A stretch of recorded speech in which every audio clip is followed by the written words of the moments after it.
Welcome to the KDD 2020 tutorial on learning from all experiences, a unifying machine learning perspective.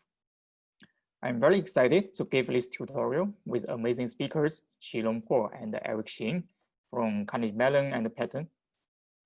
So in this tutorial, we are going to present a systematic, unified perspective of machine learning with all types of experiences that involve a large volume of different machine learning paradigms.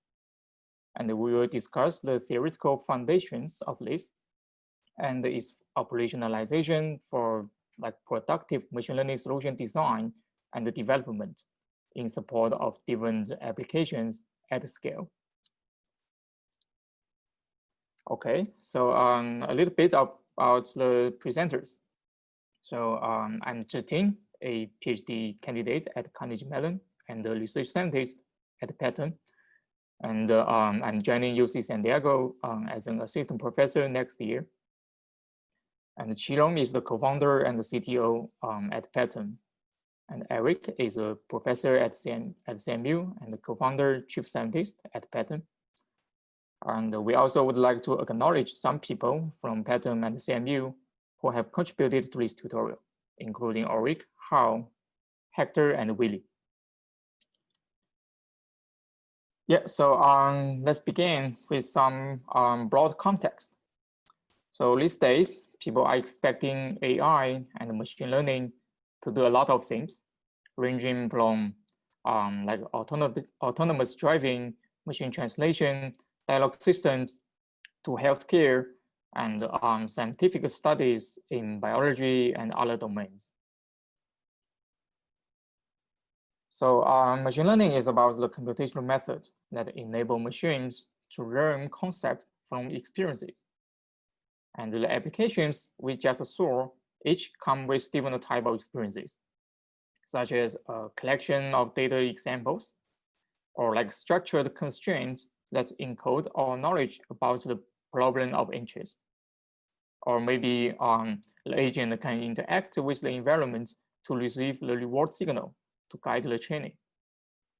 And in some cases, we may have access to auxiliary agents for co-training of the agent of interest, or even adversaries that compete with the target agent. Okay, so oftentimes, these problems can present not just a single type of experience, but instead a combination of different type of experiences. And with all these distinct type of experiences, and especially arbitrary combinations of them, in practice, it's often very difficult to design machine learning solutions to deal with the experiences and make full use of them for efficient learning. Because the experiences are in different forms, having different behaviors, and posing huge complexity to modeling, learning, and analysis. So here's a concrete example in machine learning for healthcare. In an emergency room, a massive array of devices is used to measure the patient and generate a large amount of data and signals in different forms. So you can imagine it's very difficult, if possible at all, for an AI agent to consume all of the signals for training and inference and make decisions accordingly. So this is a typical real healthcare problem, which is very different from, for example, an academic well-crafted benchmark, where we are presented with clean single type of labels, and we can simply train a neural network on it. A ready-to-use AI solution is extremely complex, given all these experiences to train on. For example, here's a concrete example where we were asked to produce medical reports of patients based on the radiology data and the images. And this whole process has to be integrated into the doctor's workflow. That means simply having a standalone simple program that is trained on image labels is not going to be adequate. Instead, what we really need is a full pipeline of solutions which understands the images and the text and integrates the rich healthcare knowledge and constraints, and accordingly generate accurate reports. So the creation of such a for complex algorithmic solution obviously is out of the reach of the current so-called AutoML that does automatic search of hyperparameters or neural architectures. And furthermore, even if you develop an algorithmic solution, this is still not enough. To make the solution ready to use in the real workflow, it's necessary to deal with the interoperation with a lot of other underlying components.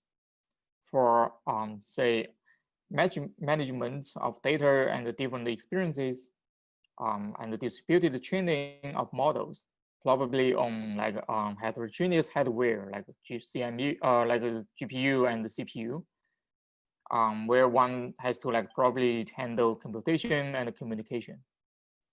And the other aspect like resource scheduling, because other jobs could also share the same resources in the computing environment. And also like for the recovery and so on and so forth. So an AI solution, as we see it, is only the tip of an iceberg. All these different aspects of computing are interconnected and interact with each other. Together complete a task of interest.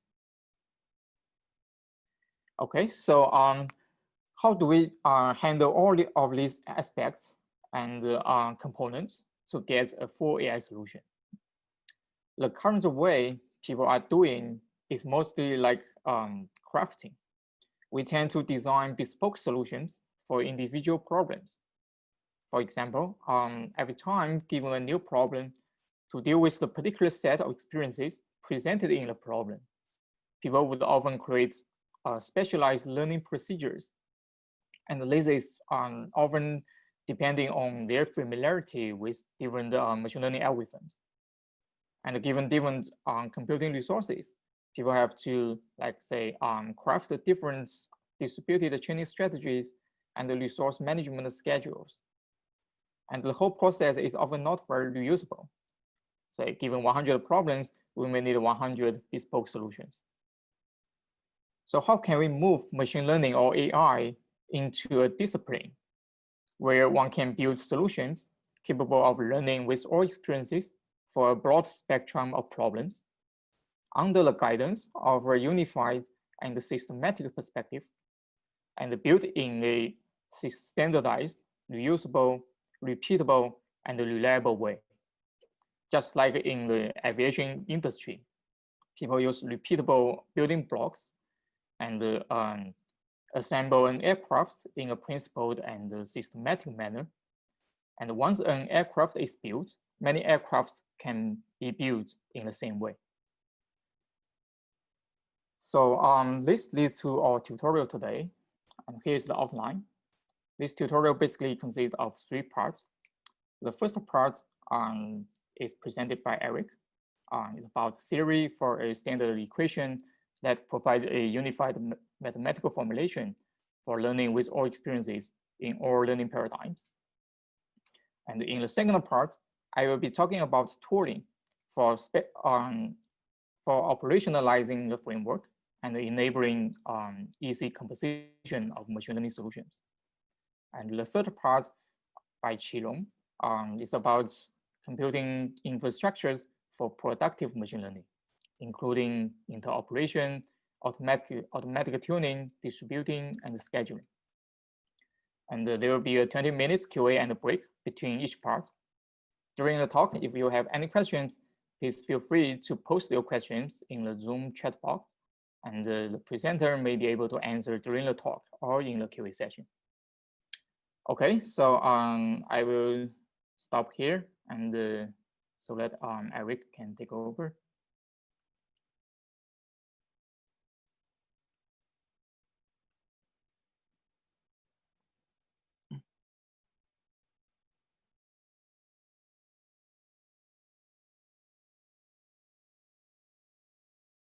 So Eric, you are muted. Can you all see my screen now? Yep. Cool. Okay, great. Yeah, thanks, Zhiting, for the very thorough introduction. As you can see, the audience, you can see from his introduction, we are dealing with a very large problem space of, learning, from all experiences and dealing with all different kinds of tasks. To give a tutorial that covers exhaustively and comprehensively all the methods people have invented so far would be really, really challenging within even the entire 4 hours. Maybe even a semester wouldn't be enough, right? And particularly if each time you run into a new problem and you have to do the following and do a lot of, new programming, design, and implementation, that would really, really make your life very miserable. So what we plan to do is to begin by presenting a theoretical framework that allow the production of a blueprint that people can use to hopefully mechanically compose solutions of different kinds from a catalog of ideas and building blocks, and therefore make the solutions more reusable, more explainable, and also more robust. So with that, we're going to begin, some background knowledge. As you can see, nowadays, model development and the solution development in machine learning and AI is really becoming a very, very intense competitive sports. You can see that this is indicated by the ever increasing size of the models, as we see, going all the way just in the past few years from a few million parameters to a few billion or even hundreds of billions of parameters, as we see recently in GPT-3. And also the complexity of such models are really, really, huge and daunting, right? And also it is worth noting that even for such a big model, usually they are each trained from a single source of experience. And they are also extremely data hungry, right? And there are some problems with these type of solutions and approaches, as I listed in here. First of all, these models are complex, as I said, and it requires a lot of skill to design and implement. It is very difficult to maintain. And also these models are very oftentimes very hard to explain and debug and upgrade. If you have new data, if you have a new task to transfer, oftentimes you have to retrain the model to be to the list, or sometimes you need to redesign a model. And also it is very hard to repurpose to a different type of tasks. So that modelistic approach, is, as I indicated, limited. And people also sometimes prefer maybe another approach, as you see from Zhiting's example, which is built on, composition and also, maybe modularity.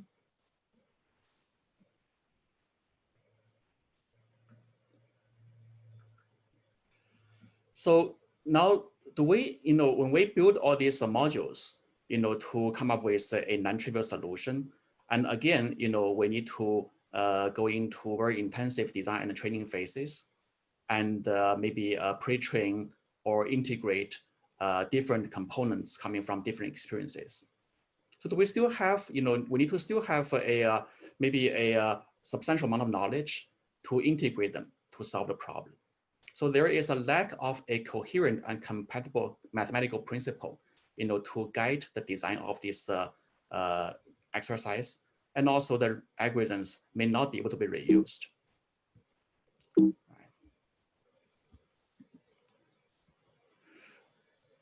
And as Zhiting just mentioned, when building real tasks, we often need to deal with a large amount of different experiences and data. And these experiences can be the data examples. It can be the prior knowledges coming from, say, knowledge graphs, or a set of rules.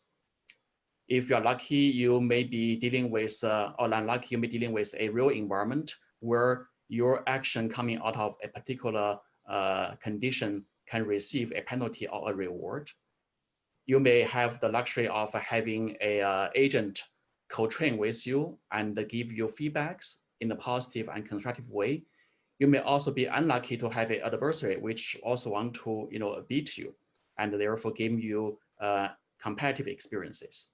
And you also need to sometimes deal with a combination of all that. And as Zhiting mentioned, these days, each of these experiences and data pose a unique challenge. And typically what people do is to design a specific algorithm, to handle that. Reinforcement learning as a field is invented to deal with, environmental interaction and the rewards. Now, we see a lot of papers in the generative adversarial network training, which is to deal with the adversarial experiences. Now, how human being handles all these kind of problems? Obviously, we just have one brain, and we are typically not dealing with one experience at a time, right? We are very naturally combining all experiences, using a very integrative approaches. And how we achieve that? Do people have all these different modules in their brain encoded, one purposed for a particular type of information and do a particular type of inferences? Well, I don't know. But what we do know is that all these different functions are indeed integrated very well and coexist very well and naturally can be very efficient. If you ask a machine learning engineer and a scientist to solve the same problem, even for a subset of the experiences, it is a very painful job.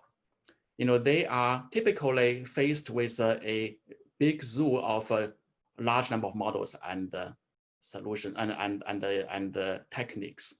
For example, those fan of deep learning people would probably dive into different type of neural networks, such as convolution network, LSTM, transformers, and nowadays there are bigger models like BERT, GPT-2 and 3 and so forth, right? To hopefully get a competitive advantage in performance. But there are also other engineers and researchers who may come from old school and they want to provide maybe a very solid theoretical analysis and the guarantee of the behavior of the solution and the model. Then they tend to go to classical approaches such as boosting algorithms, PCAs, regressions, and so forth. And then in the middle, there is a big spectrum of techniques such as graphical models of all types, kernel machines of all kinds. So it really requires people to be very knowledgeable in this big spectrum, which is obviously very difficult in order to be creative and effective in producing solutions. Now you have a model, then you solve it, that brings you into another zoo of algorithm heuristics. Because in training this model based on different data, you have a lot of options.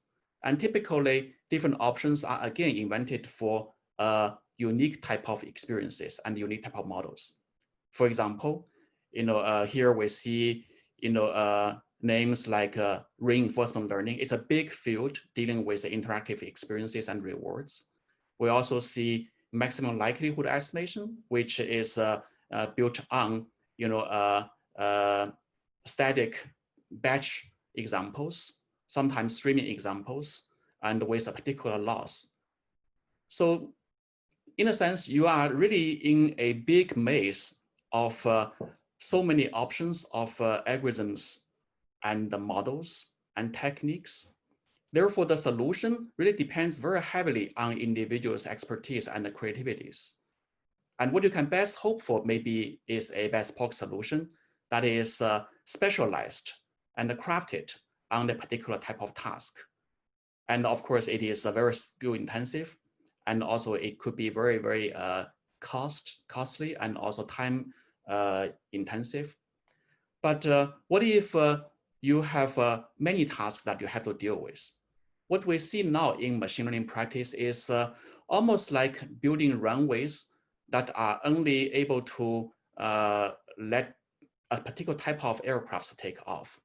And if you have a new aircraft or new type, you need to build a runway. Imagine you want to build an airport that is capable enough to land and take off a wide spectrum of different aircrafts, and maybe also ready for new aircrafts designed in the future, to be able to use this airport. So what we're doing now in machine learning is not getting us, to such a perspective. All right. Okay, I want to pause here as a big kind of a brief introduction of the background, and then I want to maybe provide some thought about how we're going to approach a alternative solution to the challenge we have.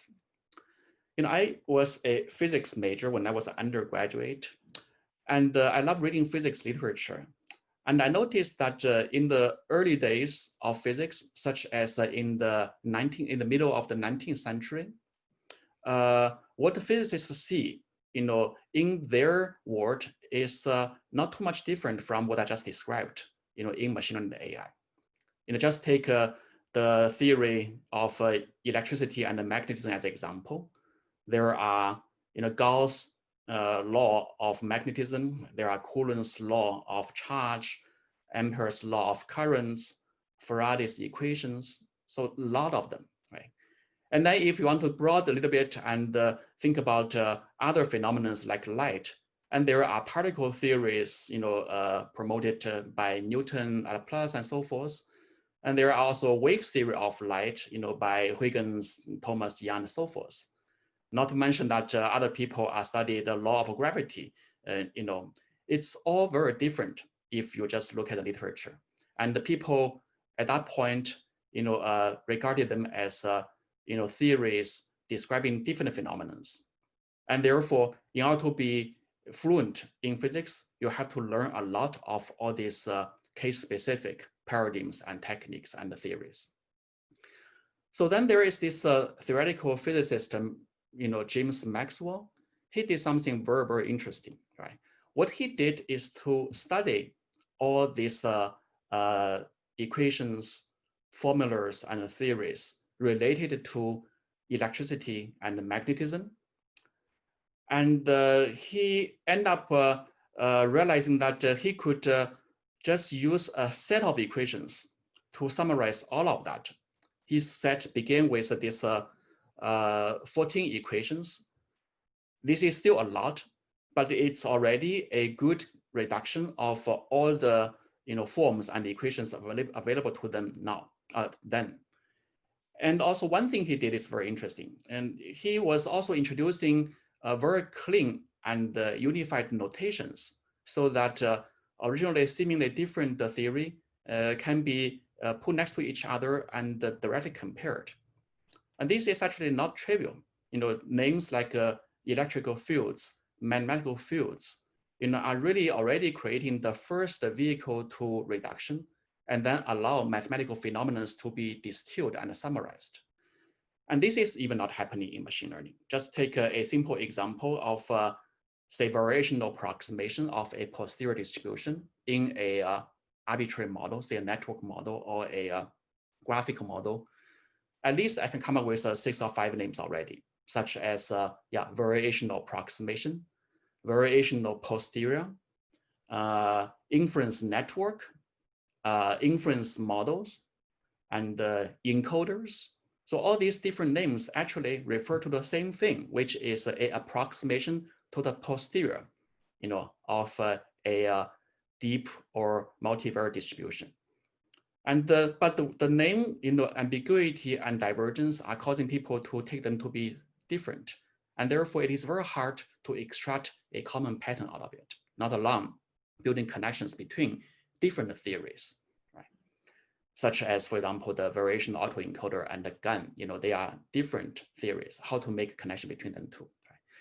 So then what Maxwell did is to go through a further investigation of the symmetry between all different equations. For example, by introducing rotational symmetry which really is about observing similar phenomenon in all different directions and represented the expression in vector form. He was able to reduce these 14 equations into only 4 equations. And then furthermore, with the introduction of more symmetry coming out of say special relativity and so forth, you are going to end up with only 2 equations, which can be unfolded and instantiated into each of these original form, that is for a special electromagnetic phenomenon in a particular direction, in a particular time frame. So this is beautiful. I think it really, really makes people free of the intimidation of understanding and mastering all the literature before you can understand the core concepts and begin operationalize it. For example, nowadays we operationalize electricity and mechanism in such a way that you don't need a PhD to wire a house. You can only have a high school phenomenon diploma, and you read a manual. You are pretty capable already, in doing a lot of non-trivial work to, be an electrician or, and so forth. So now we ask, in machine learning, is this possible to also have something like a standard equation, which can give a blueprint, of the major design and operations people need to engage in machine learning, such as coming up with the loss function, coming up with optimization solvers, and also plug in different model architectures. I consider these 3 to be the key ingredients of machine learning innovation and the solution building. But right now, there isn't really a very clean and simple blueprint for that. So our goal here is to suggest such a blueprint resulting from a unifying standard equation. So a good place to begin with presenting and describing the standard equation is perhaps the loss function, as the loss function is really the genesis of all ideas. It really leads people to design different paradigms and techniques to deal with different environments and handle different data, deriving the learning algorithms and validating the outcomes. So I'd like to suggest that it is possible to have a standard equation as a generic expression of the loss function that you will run into in all different learning paradigms. And at the very highest level, this loss function consists of the following 3 components. The first is called experience, and the second one is known as divergence, and the third one is called uncertainty. And I will give a detailed explanation of what each of the terms look like mathematically, and also how to design it and how to compute them. And this standard equation is defined as a function over 2 sets of random variables or random entity. One is theta, which represents the parameters of the model and also the structures of the model, and also a q, which is actually a function itself. It is a probabilistic function in most of the cases, which is actually serving as a variational form that is providing an auxiliary role in deriving the ultimate estimate of the theta. So let's use a few examples to see why this makes sense and how to appreciate from the first principle perspective.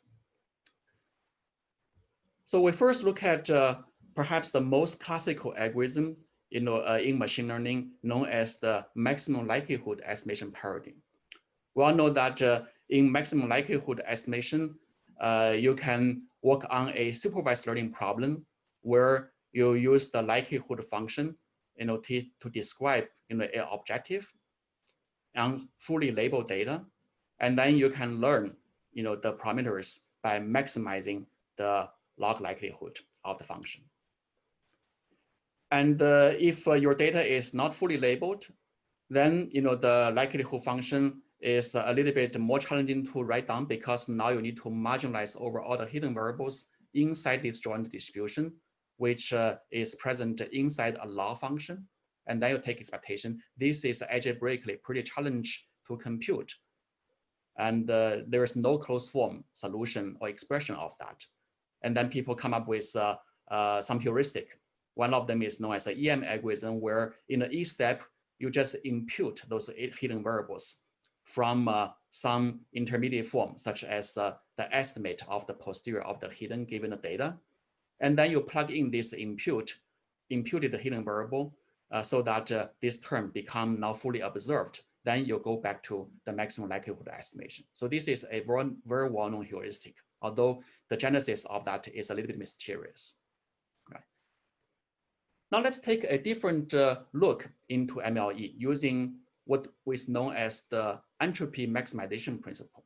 Okay, maximum entropy principle allow us to rewrite the MLE framework in a slightly more interesting way. In the maximum entropy framework, your loss function now becomes a Shannon entropy of the target distribution.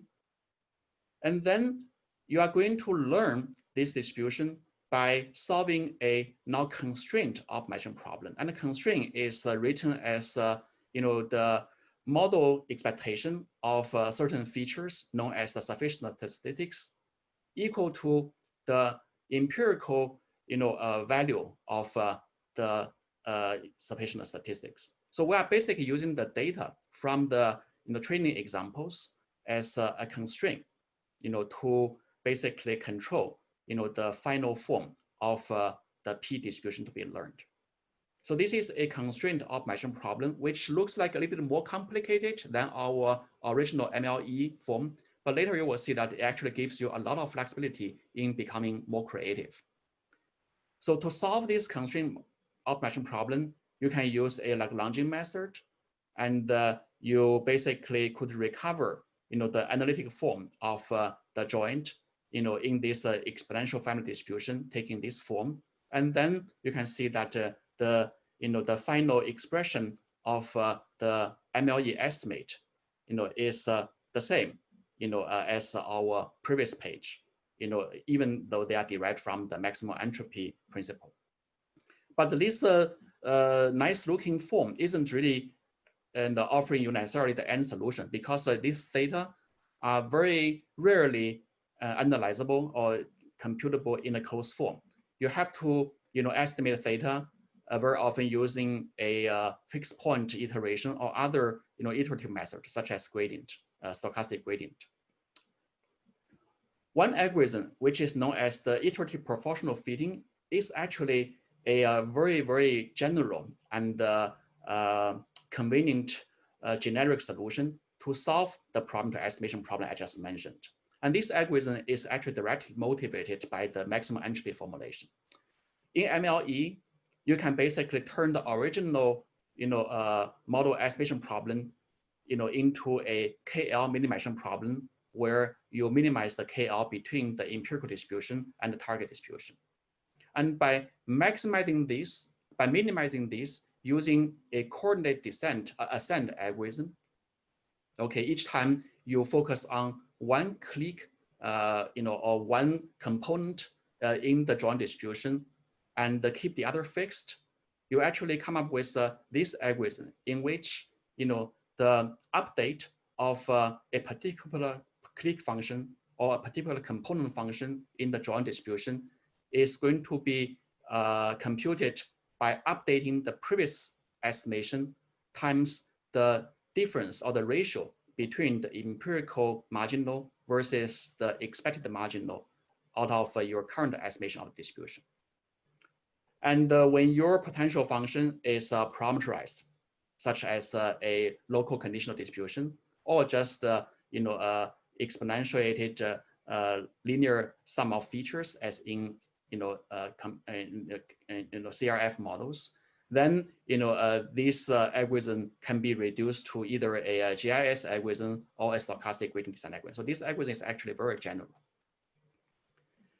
Now, what if you have latent variables in your model, so that your MLE becomes a little bit more complicated in showing you a closed form target optimizer, you can actually still use a maximum entropy principle to write a much more easy to handle loss function.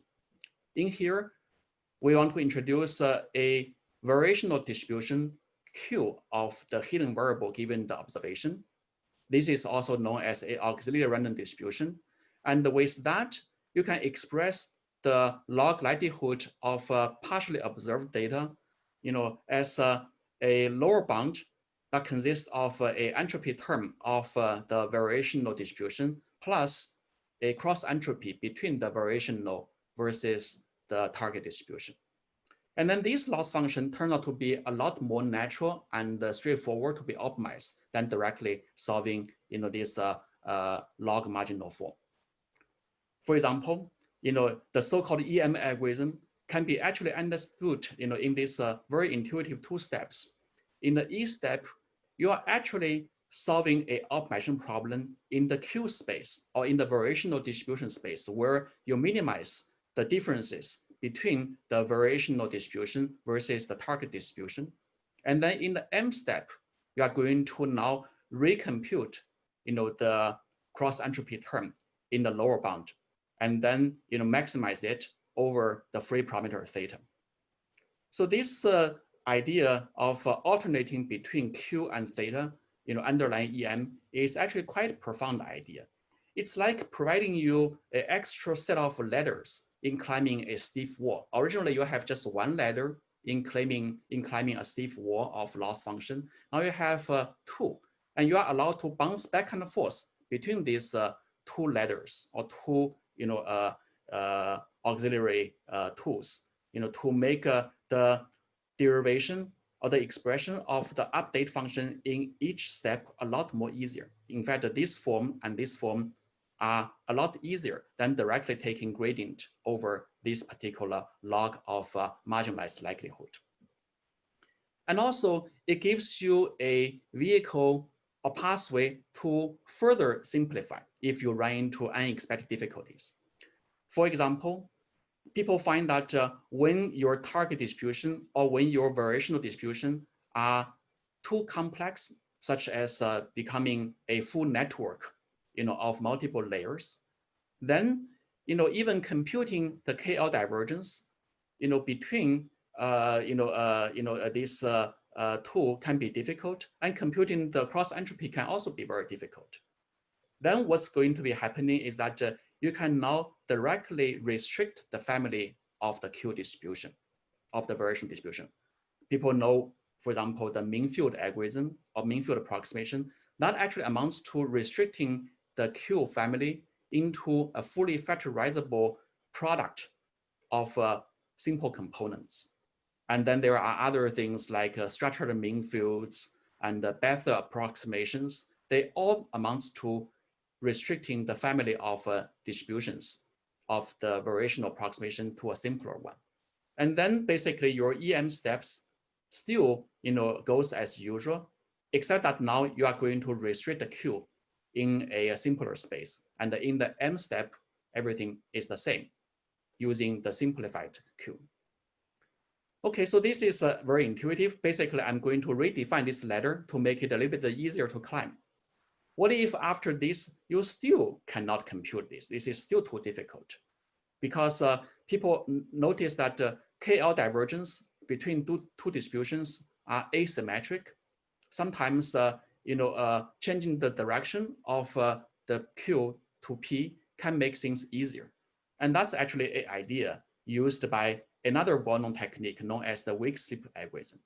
The weak slip algorithm invented by Hinton et al. Many years ago was actually recognizing that computing this KL term, okay, the original KL term between Q and P are too difficult, especially when this Q is, say, a very complex network. Then, in the approximation they introduced, which is known as the weak sleep relaxation, they're going to now reverse the direction of the KL divergence to make it from P to Q rather than from Q to P. And again, this is very intuitive, even visually. It's like now I'm going to, make this two letter the same, but my projection function between the jumps become a little bit easier. And then that's still behind, the EM step. And there are other tricks such as reparameterization idea used in VEE, and you can also control the covariates and all that.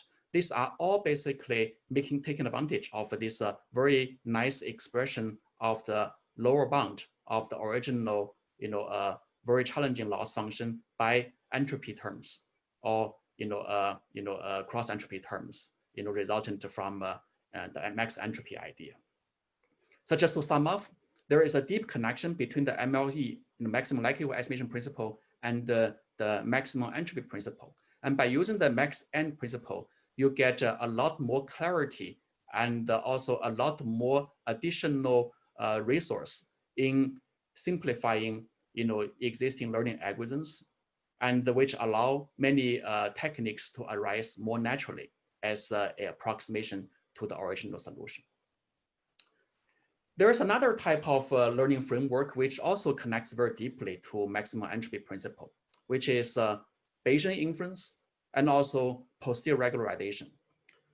We know that the Bayesian inference can be, there was a famous paper in the early 80s showing that a Bayes law can be actually expressed as a constraint optimization procedure where you minimize the KL divergence plus some cross entropy function between the posterior and the prior, subject to a constraint that the posterior is a natural distribution. Right? This posterior regularization idea is basically piggyback on top of that idea, which says that your constraint of the posterior distribution Q can be more stringent than just a natural distribution. For example, they could be made to satisfy certain sample-induced constraints. And there is a big body of papers originated, maybe the first one was coming from Tomiyaka's group, and later on Junju et al. Also had a family collection of papers introducing different type of, say, max margin bounds, for predictive models, and also other type of bounds for latent variable models, such as LDA models and neural networks and all that. And the main idea still is the same.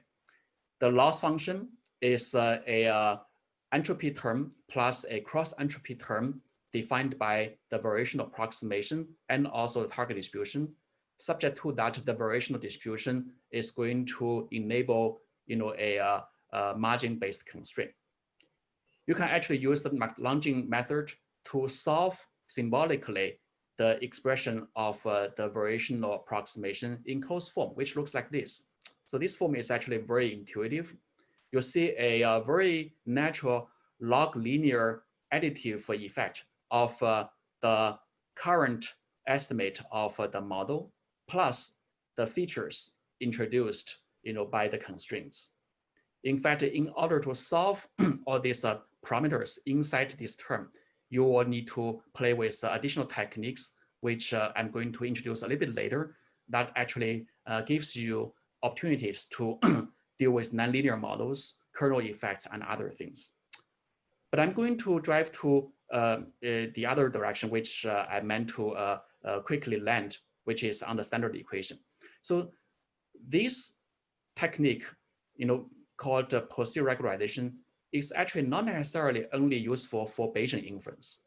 In a slightly more general setting, you could define a posterior distribution over arbitrary random variables that is not observed in the model. And you can treat the parameters either as random variable or as an unknown fixed constant, so that you don't have to be Bayesian to play with posterior regularization. But the equation, okay, of this estimation or machine learning framework remain the same. You have a loss function defined by an entropy of the variational term and a cross entropy of the variational versus the target, subject to some constraints. And in here, the constraints can be a lot more flexible. For example, a couple of years ago, one of our speakers, Zhiting, published a paper where he was able to introduce rules, first order rules, logical rules as constraints. Rules, of course, is not equivalent to data sample, they can be instantiated in many ways by different samples. Therefore, you can take expectation of all the different ways of instantiating that subject to the variational distribution of the sample, and then satisfy some constraints. And this allows you to bypass, in many cases, a data-hungry problem that language rules, linguistic rules, or sentiment rules, such as the negative sentiment after a but, do not have to be observed in the data because they are maybe not frequent enough to be observed. You can simply embed this rule into the model so that the resultant model can actually be smart enough to respect this type of bias. So up to, and this framework actually leads to a very generic EM style algorithm as a general solver, because now you need to estimate both the Q and also the unknown parameter theta. And this EM step shows you how to do it. In the E step, you estimate the Q using the form we saw before, which is a linear combination of the model plus the feature functions in the constraint. And in the M step, you maximize the cross entropy versus the unknown parameters to be estimated, right? In fact, you can even view the maximum likelihood estimation as an instance of the more generalized PR framework I just mentioned about. In here, all matters is to now replace these feature-based constraints with a different set of features. In the case of maximum likelihood estimation, your features are now indicator functions of the data points. If you see a data point, you put a delta function there. If you don't see that, you set it to be 0. And that alone will allow you to recover a maximum likelihood estimation paradigm that we saw in the earlier phase. Therefore, you don't need to have two sets of equations. This equation is adequate enough to cover both frameworks. So with this, you probably can see that there is an emergence of perhaps a general form of the loss function, which looks like this. Okay, we claim that in machine learning, many learning framework can be generically captured by the following standard equation of loss functions and optimization problems.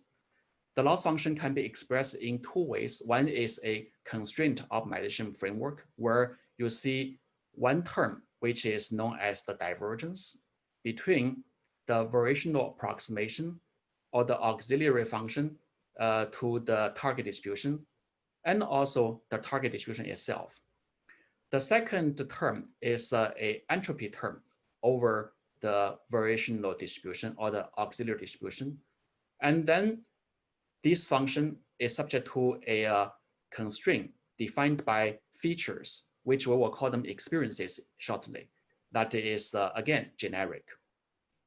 Equivalently, you can express this constraint optimization problem into a grand Lagrangian, which is unconstrained, which contain a weighted sum of these three terms. And there are three parameters, alpha and beta, for you to control over. And there are also unknown quantities, theta and the Q, as the argument of the objective to be optimized. So now let me speak a few more words about each of the terms in here. The first one, E of expectation of the feature function with respect to the variational distribution is now referred to as an experience function. We saw already a few instances of the experiences in MLE and PR, which are, say, data examples and rules. And very soon, we will see that many other more advanced experiences can be symbolically, equally mechanically, embedded, into the same term in here. The second one is these experiences can be viewed as an exogenous regularizer to control basically the bias or the shape of the distribution to be learned. The second term is known as the divergence term. And here you can see there is a divergence defined on two distributions. One is the target and the other is the variational auxiliary. And this actually provides you a vehicle to start a very interesting learning dynamics. We can view the Q distribution as a teacher distribution, which in the iteration will keep assimilating the experiences into the updated form of its expression.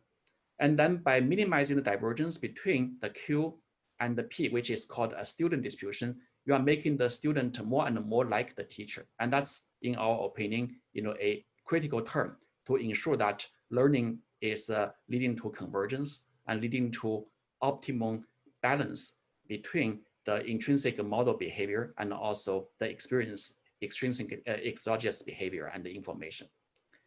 The last term is known as the uncertainty term, which controls the complexity, and the information, property of the teacher itself to avoid it become divergent or having, irregular behaviors. So this is a self-regulating term, which is often taking the form of a Shannon entropy.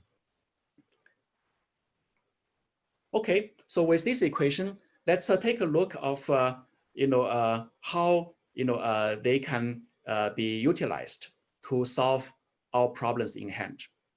For example, let's begin by letting the standard equation to take on data experiences.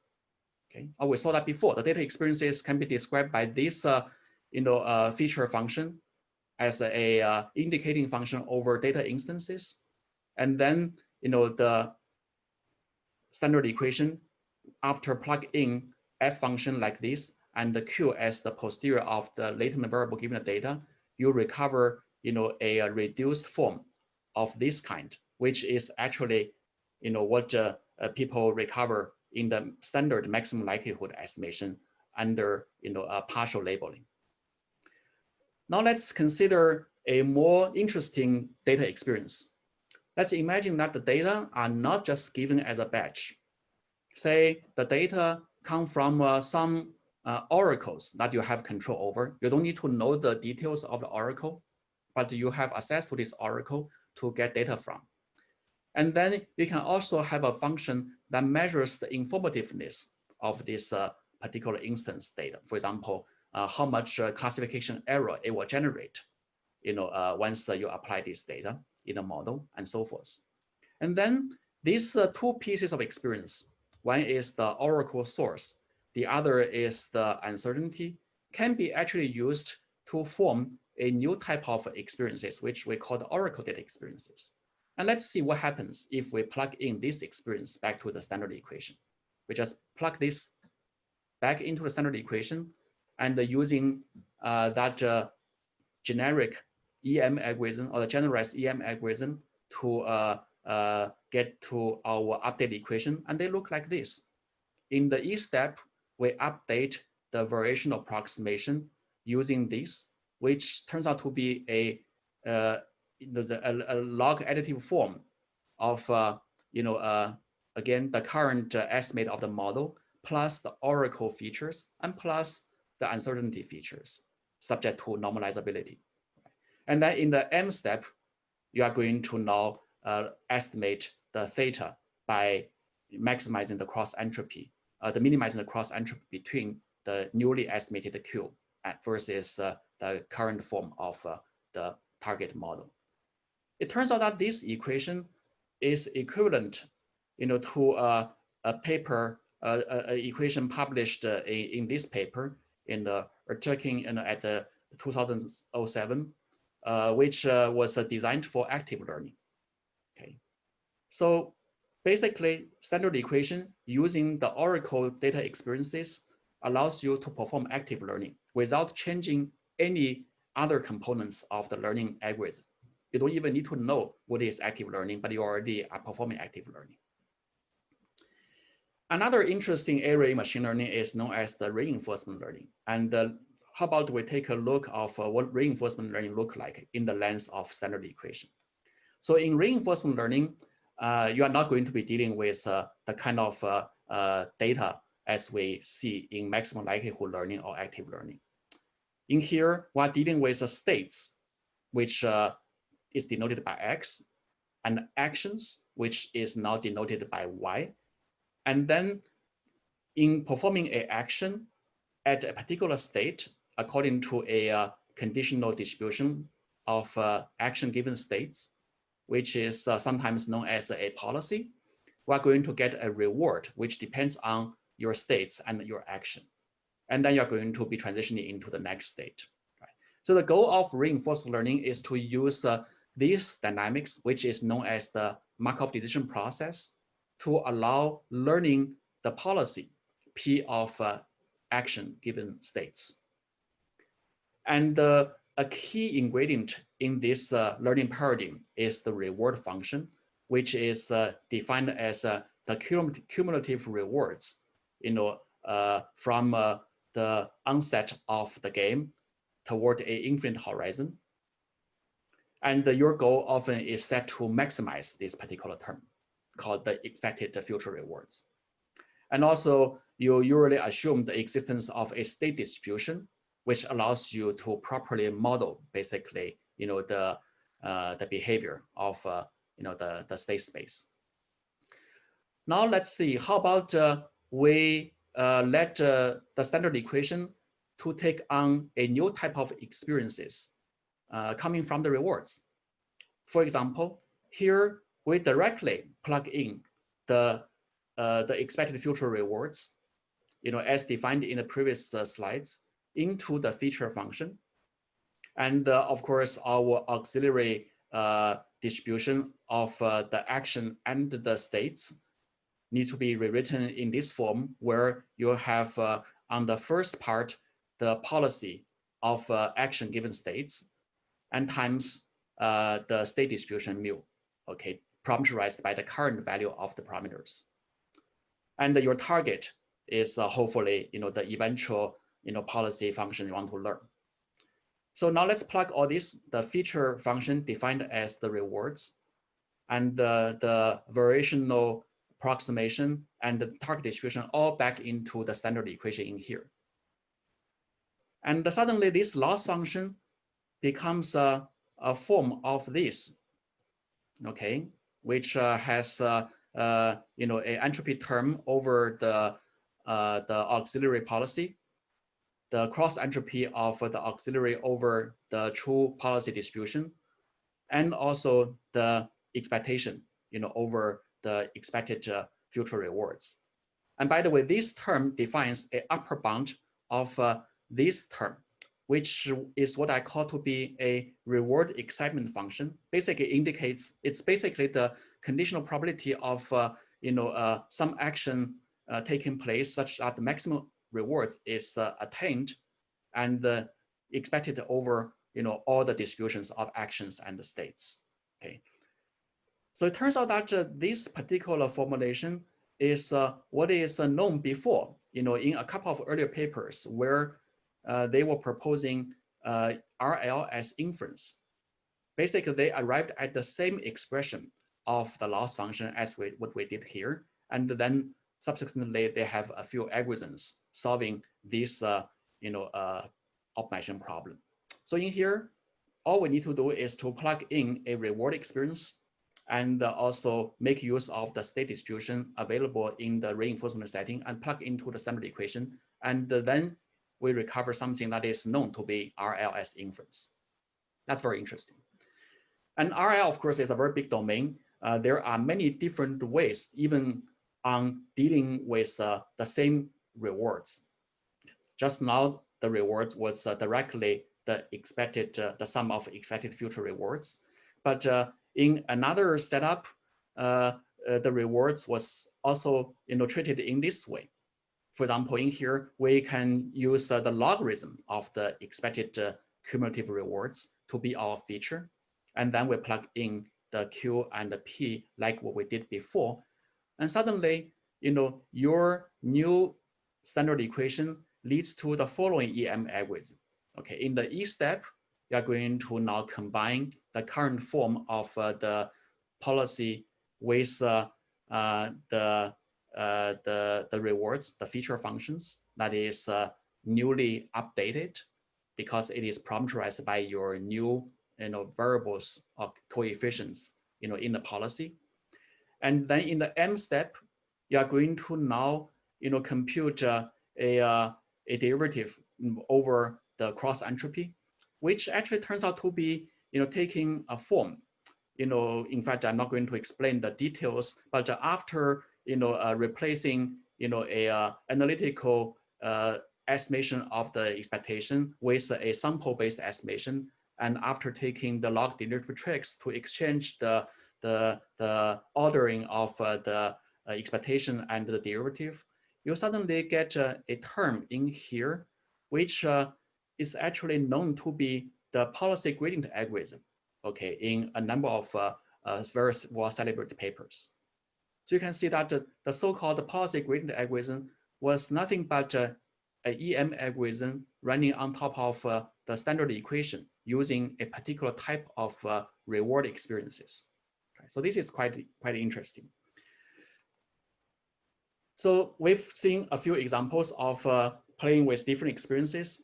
How about turn to another term in the standard equation, which is the divergence? How about we try some new divergence definitions? In the previous instantiations, this divergence is said to be the cross entropy between the Q and the P. How about in here, we try, say, a Jensen-Shannon divergence or KL divergence, okay? It turns out that once you replace the divergence function, you are opening the door to recover and enhance some of the techniques that is widely practiced in an area known as the generative adversarial learning, which I'm sure you all know and are excited about. For example, if you are going to set the divergence to be the Jensen-Shannon divergence, then your loss function is like this. And you just use the trivial data experience, like you see in the supervised MLE. The data experiences are just the expected indicator functions. Then, in your EM step, run against this standard equation, it turns out that in your M step, you need to minimize this Shannon divergence, Jensen-Shannon divergence instead of the cross entropy as we see before, with respect to the model parameter theta. And there are a couple of techniques to minimize this. One of the very interesting and promising technique recently emerged is known as the probabilistic functional descent, which I will be saying a few more words when we are getting into the algorithmic session. So basically under PFD, you are going to now, instead of estimating this loss, you actually are going to turn your attention into another function known as the influence function. Okay, the influence function is obtained by solving, a conjugate dual, a convex dual of the original problem, like this. And then your optimization problem becomes now a minimax problem, because originally you are going to be, you need to minimize the theta. Okay, and now you basically replace the inner loop with another optimization problem on the dual, which is based on the influence function. And here you need to maximize over a new set of parameters, which are known as the conjugate parameters. And you have now the minimax problem. This one actually lies in the core idea behind this competing generative and discriminative force in the GAN framework. In particular, if you are going to set the conjugate function phi to be taking a particular form like this, okay, and the C function can be an arbitrary neural network parameterized by a new set of parameters pi, then you will be recovering exactly the vanilla GAN training, okay, where you are alternating between learning the discriminative parameters phi and also learning the generative parameters theta, okay, to achieve a game theoretic equilibrium at the end. But the SE function is allowing you to do more than that. It allows you to do more than just choosing a different divergence function, but also you can additionally choose different adversarial experiences. If you do nothing, you basically get the experience to be just the sample experiences as we see in MLE. But now you can also parameterize your experience function. For example, what about making the experience into a binary classifier? of the generated samples being choose or from the artificial, being real or artificial, right? So that being from the generative model or from the real data. So that's a parameterized experiences, which allows you to, simply plug in and then at the same time introduce the discriminative parameters. In fact, you can, really exploit the vast space of designing adversarial experiences. If your experience is just a binary classifier, you actually will be recovering the vanilla GAN. In here, your vanilla GAN is a little bit easier to recover than using the probabilistic functional descent, because there you need to introduce a function to the complement of the original function. But in here, you directly plug in the discrete network as a experience function in the original plane SE equation. That is actually a lot more easier. And then you can also try fancier discrete functions, such as, for example, a multi-class classifier, for example, or you can make it a one Lipschitz function. You can also further change the divergence function to be a F divergence. So with all this and this in combination, you can recover a number of very well-known variations of the GAN model, such as the F GAN and the W GAN and so forth. So I'm not going to go on and on because that would take quite long, but just to sum up, there are many algorithms that can be recovered by the standard equation. Here is just a tree of all these algorithms showing you such connection. And this is a table showing you where each of the term look like in all these different incarnations. But of course, recovering such a known algorithm or framework is not the goal, not the only virtue of the standard equation. Right? The standard equation is really giving you a space to do arbitrary creative design of the experience, of the divergence, and of the uncertainty, so that you may eventually end up with a learning paradigm that you don't recognize in the current literature. That is something what we want to see at some point.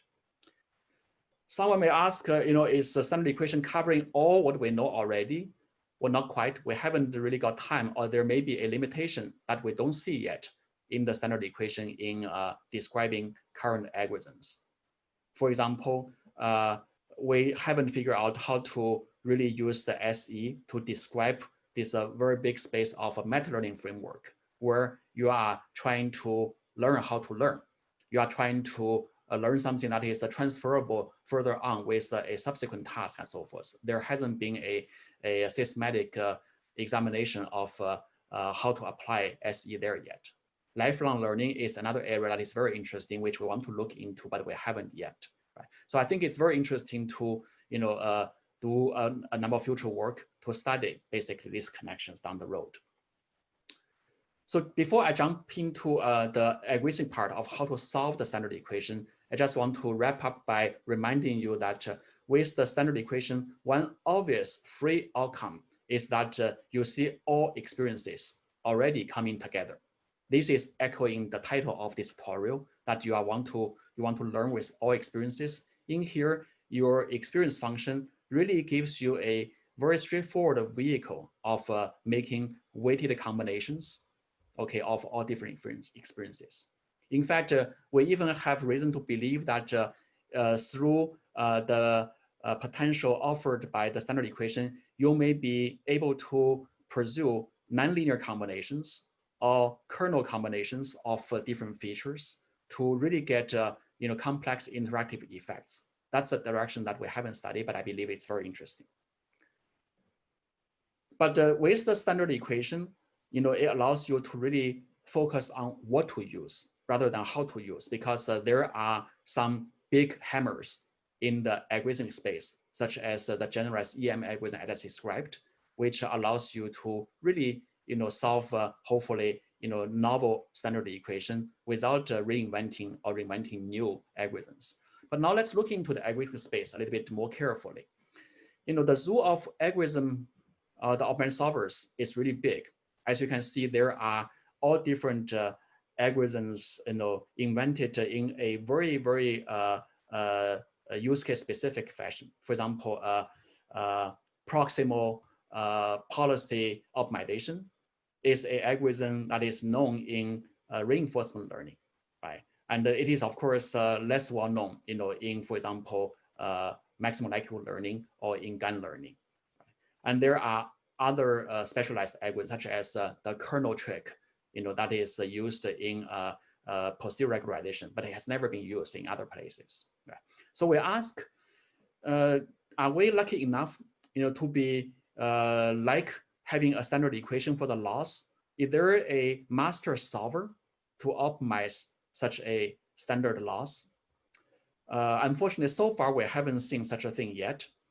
I guess there are a few techniques which are promising to be quite general. For example, this alternating gradient descent is very widely used. We already see that EM algorithm, variational EM algorithm, wake and sleep algorithm are just instantiations of this very general gradient descent, alternate gradient descent idea. It looks like this, right? In the E step or in the what we call the generalized E step, we are going to update the auxiliary equation or maybe the variational approximation to the target. And this update actually takes an interesting form, which allows you to combine current model with new experiences. Okay. And then in the M step, in the generalized M step, we are going to, in this case, minimize a cross entropy between the Q and the P to get the optimum estimator of the theta. These two steps are really like a teaching and a student algorithm, as I see. And I think this is a nice analogy to highlight the fact that you are going to do the acquisition of the knowledge and also the update of the model into alternating steps until they converge.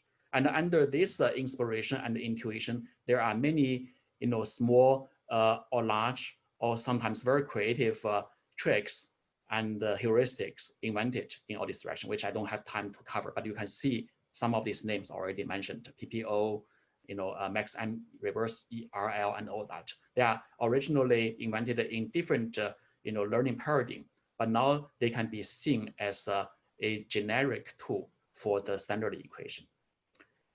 But unfortunately, the standard, the generalized EM algorithm does have limitation. For example, you cannot apply this algorithm to a case where the divergence is no longer the cross entropy. Say it is a Jensen-Shannon divergence, for example, or other more complex divergence measure like F divergence. This algorithm doesn't seem to be working. So let's look at a few advanced techniques recently emerged that can address some of these issues. Here, I highlight a few key ideas that I find to be both very interesting and also have the potential to be having general benefits. One is the Lagrangian duality trick people use to introduce the kernel technique. And the other is what I just mentioned earlier, the probabilistic functional descent.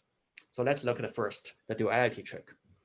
So in the literature of posterior regularization, people realize that by expressing, the margin constraint, in this framework like this, then, in the generalized EM step, you are going to get a symbolic expression of the posterior in every step look like this, where you see a combination of the current estimate plus a linear combination of the margins.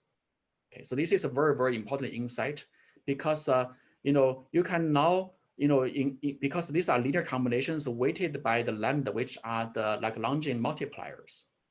And when you solve this lambda using a Lagrangian methods, you actually could expose some very interesting algebraic phenomena, such as the KKT condition, the complementary slackness condition, for example, to actually expose, to reveal that only a few of the samples known as the support vectors are corresponding to non-zero estimation of the lambda. So this is actually one of the key insights, exposed due to the technique of duality, applied to the original primal problem. And additionally, when you solve the dual problem, you run into this very interesting expression, which exposes a quadratic form of the weighted sum of the margins. And this quadratic form actually now allows features to be only interacting with each other in dot product form. Therefore, you can just replace the dot product, with a kernel function, and therefore automatically you can allow the kernel trick, to give rise to nonlinear interactions between experiences. So look, this technique was originally only applied to the posterior regularization where you have only one type of experience, which is the sample-induced margin experiences, max margin experiences.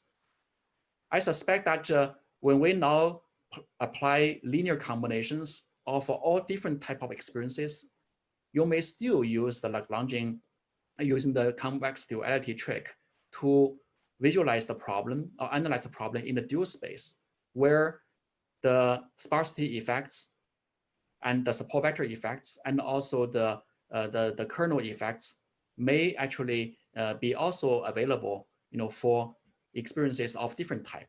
So that's actually an interesting area that I'm very, very curious to see down the road. Another generic technique that can be also very influential down the road is coming out of the recent paper published by Chu et al. Really advocating this technique known as probabilistic functional descent. This is actually a very classical technique, in probabilistic functional estimation. Basically, it allows you to turn the original, estimation problem of a probabilistic of functionals, okay, in a probabilistic functional space, into something that is simpler. We all know that solving estimation problem in a space of functions is a lot harder than solving them in a space of parameters, right? So therefore, the PFD technique allows you to, expand this functional, like what we did in Taylor expansion, over a particular anchor point of the function, okay? And that anchor point, in fact, can be described by, a function called influence function. So you get the differential of this original functional loss, using the Gateau differential technique. And then you are required to obtain a expression of the influence function, which is defined like this. And the influence function can be actually, once you have that, then you can now approximate the original probability functional as the expectation over a function and the plus some constant. Therefore, you effectively turn the original functional optimization problem into a parameter optimization problem, using the influence function. This is a very neat technique. And now introducing, for example, a particular form of the functional, such as say a Jensen-Shannon divergence between two distributions. Then, you can now write down the convex dual of the original, hopefully in a closed form. And then you can solve the influence function by solving this dual problem, okay? And in here, if you are making the choice of letting the complement function of the original loss to be taking the form of a discriminative network, for example, like this, then suddenly your influence function will take the form of this, okay, which is actually helping you to recover the discriminative the discriminative function people usually want to implement or design in the generative adversarial network learning framework. So then by plugging back into the original optimization problem, you actually have a minimax problem where in the inner loop, you are going to maximize over the discriminative parameters, okay, to optimize the discriminator. And then in the outer loop, you are going to optimize over the generative parameters to optimize the generator functions. Right? That basically recovers you the GAN framework. So this algorithm is pretty neat that you don't have to basically mechanically plug in a generative framework and a discriminative framework, and your loss function plus a driver algorithm automatically gives you that adversarial dynamics between the generator and the discriminator.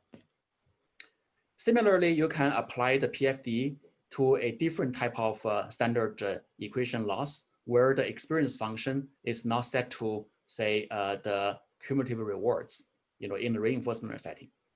And by running the PFD, suddenly you can also recover an expression which gives back you the policy gradient algorithm. So it's actually also recovering a number of well-known algorithms in different learning paradigms.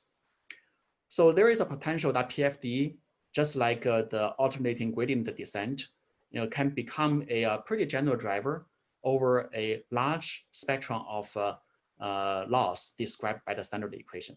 And here I just give you a few examples, either published by the papers or by us that recovers some of the well-known algorithms using PFD. Last but not least, of course, in the whole endeavor toward a blueprint of machine learning, you need to worry about also the blueprint of a model architecture. This is a very interesting space. In my opinion, is best served by the current research community.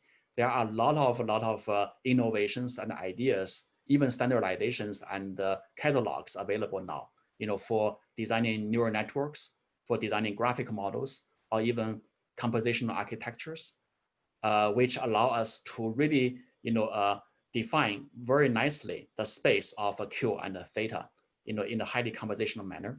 But I'm going to leave it to the next part, where when Zhiting is going to talk about the tooling, he will be showing you a lot of examples, of model architectures, for under the machine learning blueprint. So to sum up, we now have a blueprint of machine learning instantiated or maybe defined by the standard equation of the loss, which consists of an experience term, a divergence term, and a uncertainty term. Right? And we see potentials of a few driver algorithms. Each can be used to mechanically derive a number of powerful algorithms that is already in action, originally invented by different innovators and researchers in different domains, but now they become, a tool available for solving the general equation, the standard equation.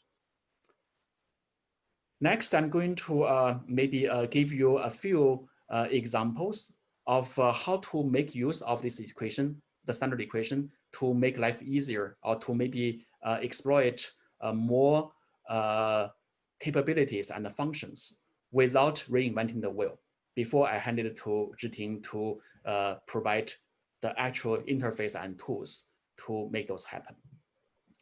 So why this is useful? I guess what I was trying to present just now isn't just for the purpose of showing a beauty, in the unification. There in physics, there's always this desire to express the universe and the whole knowledge using as few expressions as possible. Of course, here we would enjoy having that simplicity and the clarity and modularity. But beyond that, what's more important is that it actually exposes a lot of utilities that we didn't realize before.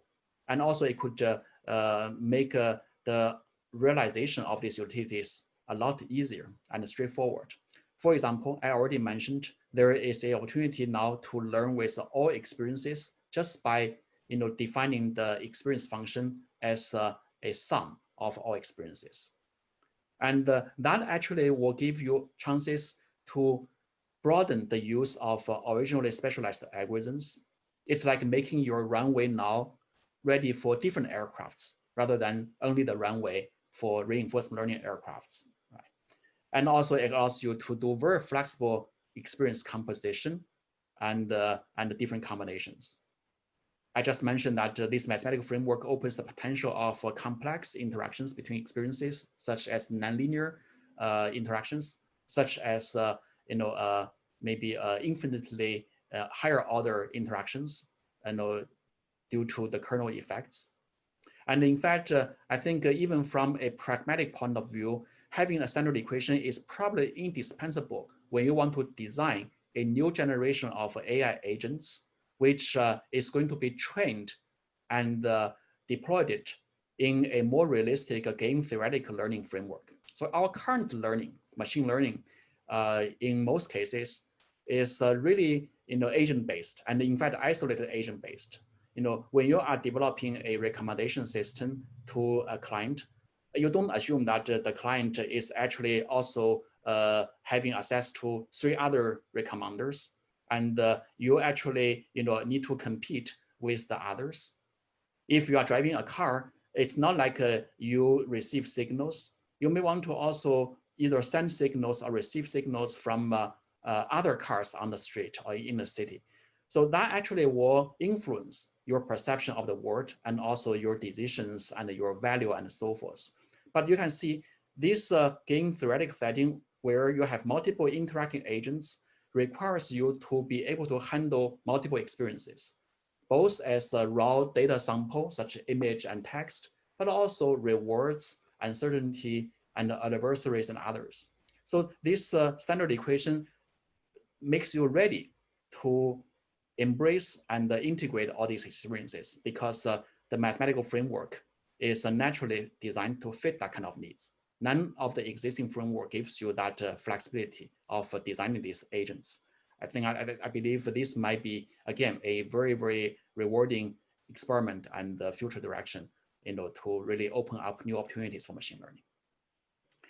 All right, let me wrap up very quickly with just a few examples, which are kind of technical, but with the standard equations mathematical picture, which allow them to be more easily understood and also hopefully more easily implemented.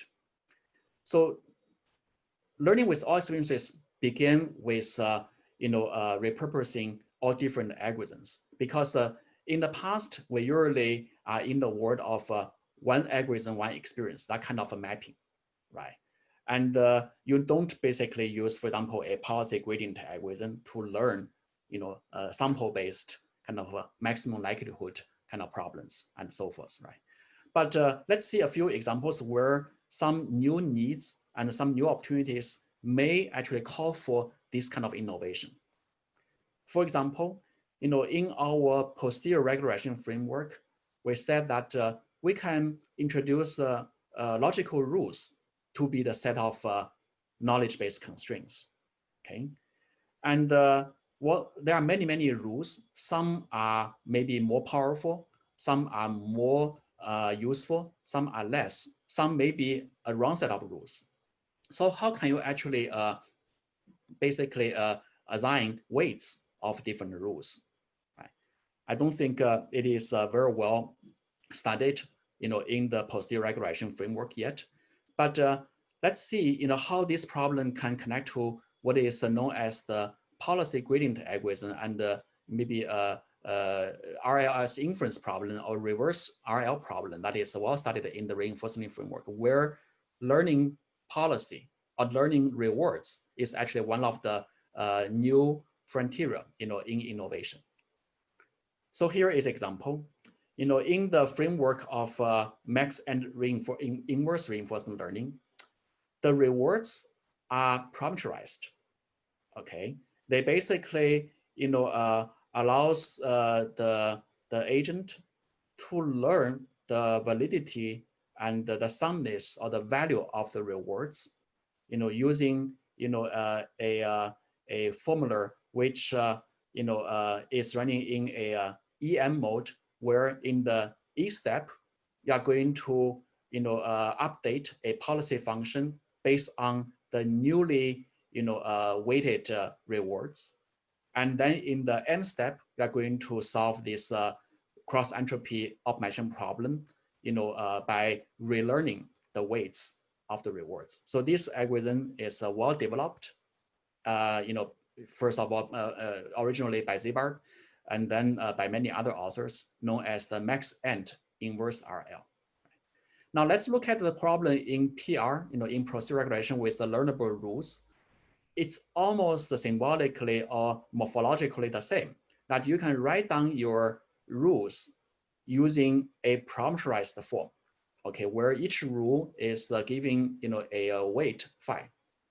And then symbolically, they look the same as the parameterized rewards in the reinforced learning. And in fact, under the standard equation, there are no difference between RL and PR, and even though one is called rewards, the other is called weighted rules. And therefore, the same algorithm that people invented for the max-end inverse reinforced learning can be directly deployed on the standard equation to learn the weights of the rule without basically any fuss and reinvention. Right, so that's kind of a very, very good benefit of repurposing an algorithm. Let's look at another example where, say, we do supervised MLE and maximum likelihood learning, where we are given samples. What if the samples are either too sparse or not fully reliable? Are you interested in, for example, imputing more samples based on a given sample, or reweighting the samples, or augment those samples? Well, there isn't really an algorithm in the MLE framework for doing so. But again, in the reinforced learning field, reinforced learning is a very, very fertile field where many great ideas has been invented, because learning with agents in an interactive environment is always challenging and kind of push the limit for many new inference algorithms. So let's look at this algorithm known as the intrinsic reward learning. So in this setting, the rewards broke down into two parts. One is known as the extrinsic experiences or extrinsic rewards, which is invariant, which basically is attributed to any experiences that an agent could experience regardless. And the other part is a intrinsic experience, which is parameterized. Basically, that reward really depends on what kind of experiences and what kind of states you are in, and it will be changing. So the joint rewards has an invariant part and has a variable part. And look at our augmented MLE scenario. It's actually similar. In the augmented MLE rather than the original MLE, you want to treat the data in a slightly creative fashion. You may want to treat some data points, as it is. Okay, they are basically either present or absent. Therefore, they don't need to have a sample-specific weights. But there may be some other data points or your imaginative or imputed samples to bear a weight. Therefore, their importance and the value can be augmented. Right? So in the intrinsic reward learning setting, you can plug in these reward experiences and back into a loss function, which again can be expressed as an instance of the standard equation. And then algorithms has been invented, to solve that.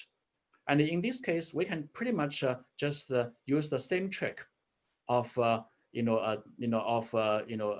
intrinsic plus extrinsic rewards for the data to augment them, so that every data points gets these two components, and then you plug in this intrinsic reward learning algorithm, into the standard equation. And now you are no longer doing MLE. You are doing literally, MLE with a data augmentation without now defining or reinventing a new algorithm for that purpose. One last example I want to share, which I thought is also quite insightful and interesting, is for a different purpose. This is for improving algorithm quality rather than just enable a new type of learning capability. In here, say in gun learning, for example, it is well known that gun models are very hard to train. There is a delicate balance and interplay between the generator and the discriminator. And once your updates are making too big a step, you may tip off and cause a divergence, or just get a very weird answer. Right, so this stability issue in gun training has always been a challenge for many practitioners, especially. And again, stability question is studied in depth in the reinforcement learning world. So let's see how we can use some of the ideas there to treat a stability problem. For example, in reinforcement learning, there is a algorithm known as the proximal policy optimization, where the proximal term is to kind of augment or smooth, redefine the original loss function that is ill behaving with a smoother, nicer behaving approximation. And then you're going to run P policy gradient and other optimization on that. Right? So how about we apply the same trick to the gun training? Then you can see a contrast. In the conventional gun model, you can see this very, very, scary divergence once you are changing the interpretation step, basically almost like the learning rates or the learning magnitude of the model. And it looks like if you are not careful and step out of a certain size limit, your objective will be divergent. Okay. But using a PPO, you can see that there is a kind of a saturation point where if your step are getting too big, you are kind of into a trap, and then you actually wouldn't get as nice an objective. Therefore, you will be pulled back to stay with the size. Right. So that basically provides you a very, very natural stability mechanism to prevent the learning step to go too large to crash the algorithm.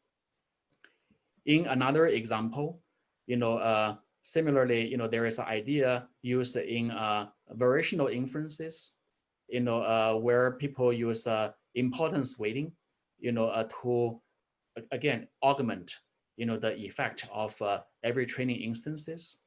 And likewise, we can use this same algorithm for the standard equation now defined, to capture the gun phenomenon or effects. And you can see it is indeed stabilizing in both the case of the discriminative loss and the generative loss, the behavior of the algorithm. You can see that the magnitude of the variation is either dramatically reduced or at least meaningfully reduced from the original algorithm that is using the intrinsic or the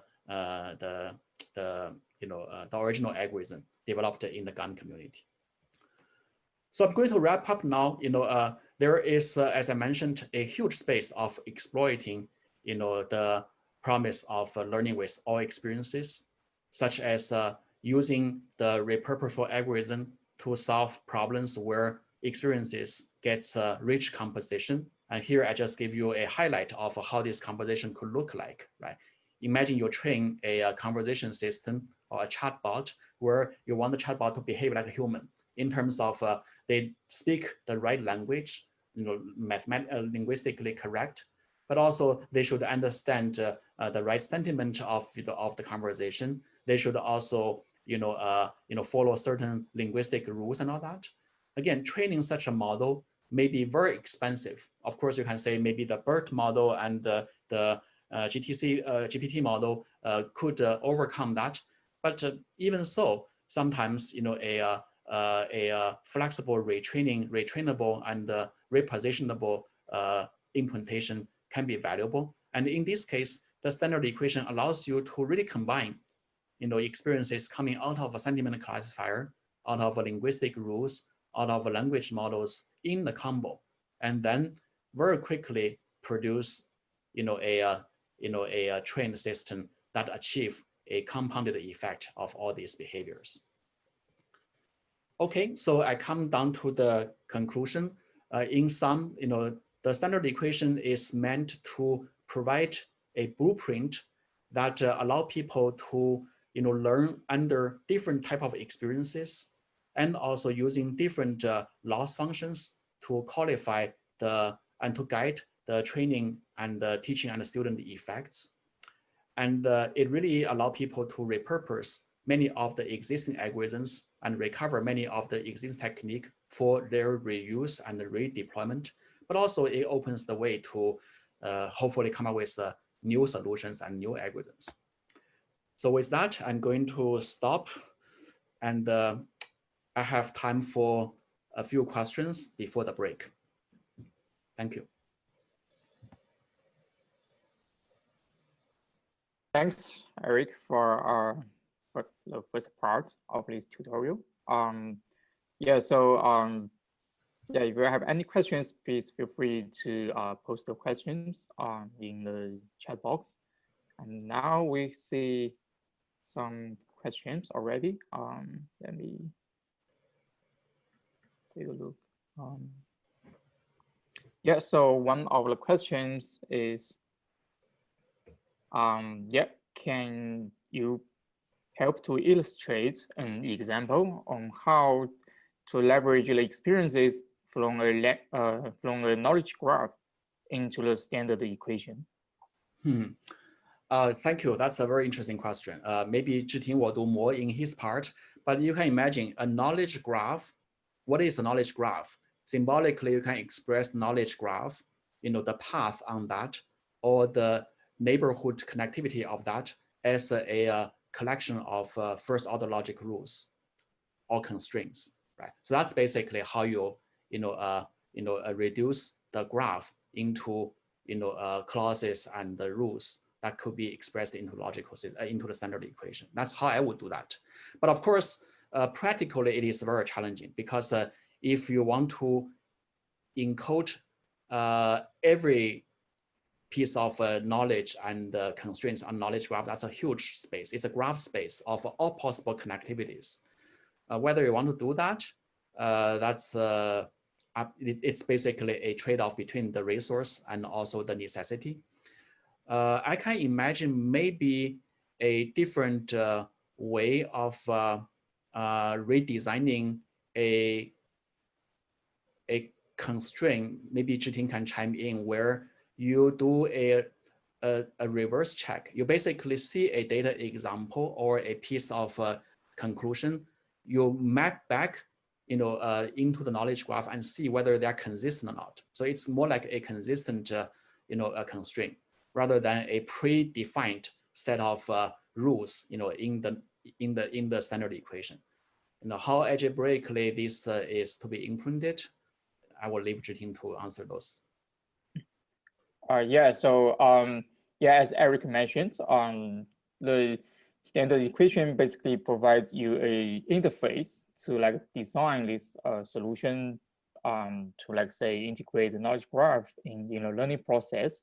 And this interface basically reduces this problem into this kind of like consistency check. Like say you have a sample from your model, and what you need to do is to design a consistency kind of function to like measure, okay, how well this sample is aligned with your prior knowledge, which can be like a knowledge graph, which can be a logical rules, or whatever other even more like non-trivial and complex experiences, like maybe another model. Basically.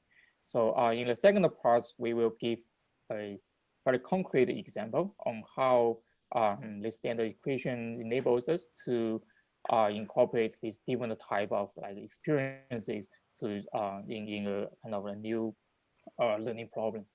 Yeah. Okay, so yeah, next question. I've kind of like answered a little bit in the chat box. Basically, can you provide a link to a paper that surveys all these applications of standard equation?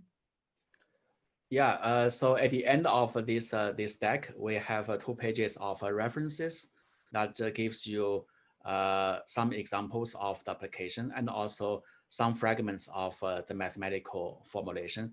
The standard equation itself hasn't been published as a paper yet, but it is in the formation. So yeah, we will be posting our slides, on the website, so you can download it.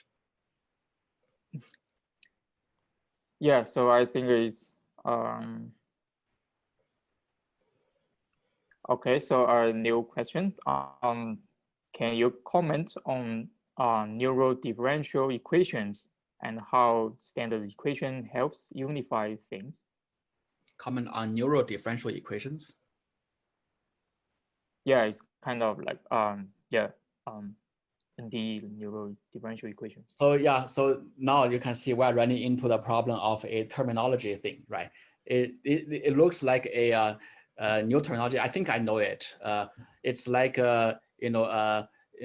replacing the original maybe simple gate function or activation function that is associated with the edge into some say continuous time equations, or some other more complex differential equations. Is that what ODE stands for, or the neural differential equation stands for? In that case, it's pretty natural into the standard equation. Remember that I leave out the architecture, the model architecture part as a standalone module, because the standard equation is talking about the loss, about your optimization target. And in the loss function, you can plug in different formations of the Q and the theta, and your neural differential equation is a particular choice for the form of the theta or the form of the Q. Therefore, it actually becomes already modular. So in the second part, you will see how different modules can plug into each other and create hopefully a novel combination, but without reinventing, in fact, the algorithm, because the same, backprop and other algorithms which originally already work for each of the modules can be just directly, incorporated as a subroutine in our generalized EM algorithm. Okay, cool. So probably another question posted a little bit earlier. Has new libraries been developed that utilize this standard equation interpretation of machine learning? I would say yes and no. We just started, come to a realization that this standard equation has the great potential to unify and to even instantiate new learning paradigms. Text, for example, is one of the toolboxes developed by Zhiting and his colleagues and the members of the company. We are in the process of making it richer and more accessible. Yeah, so yeah, we will be talking about Texer and this kind of libraries in the second part, and all the resources like the links to the GitHub repo and the tech reports will be included in the slide. Okay, so it looks we don't have other questions so far. Okay, then why don't we have a break? The baton is back to Zhiting, so you can determine the cadence for the rest of the talk. Okay. Thanks everyone for coming back. So in this second part, I will be talking about tooling for operationalizing the framework of standard equation and enabling learning with all experiences, and especially enabling easy composition of machine learning solutions to solve problems with different type of experiences. So before diving into the topic, let's first do a quick recap of first part. So we have been discussing the standard equation, which is in this form, which consists of basically three terms. The experience term, which encodes the different type of experiences in a uniform format, basically, through the F function. So the experiences can be like data examples, rules, rewards, and adversarial models, and many others. And the second term is the divergence. Basically measures the distance between the auxiliary distribution Q and the model of interest P theta. By minimizing this divergence, we encourage the model to stay close with its teacher Q, so that the model can basically inherit the information from the experience.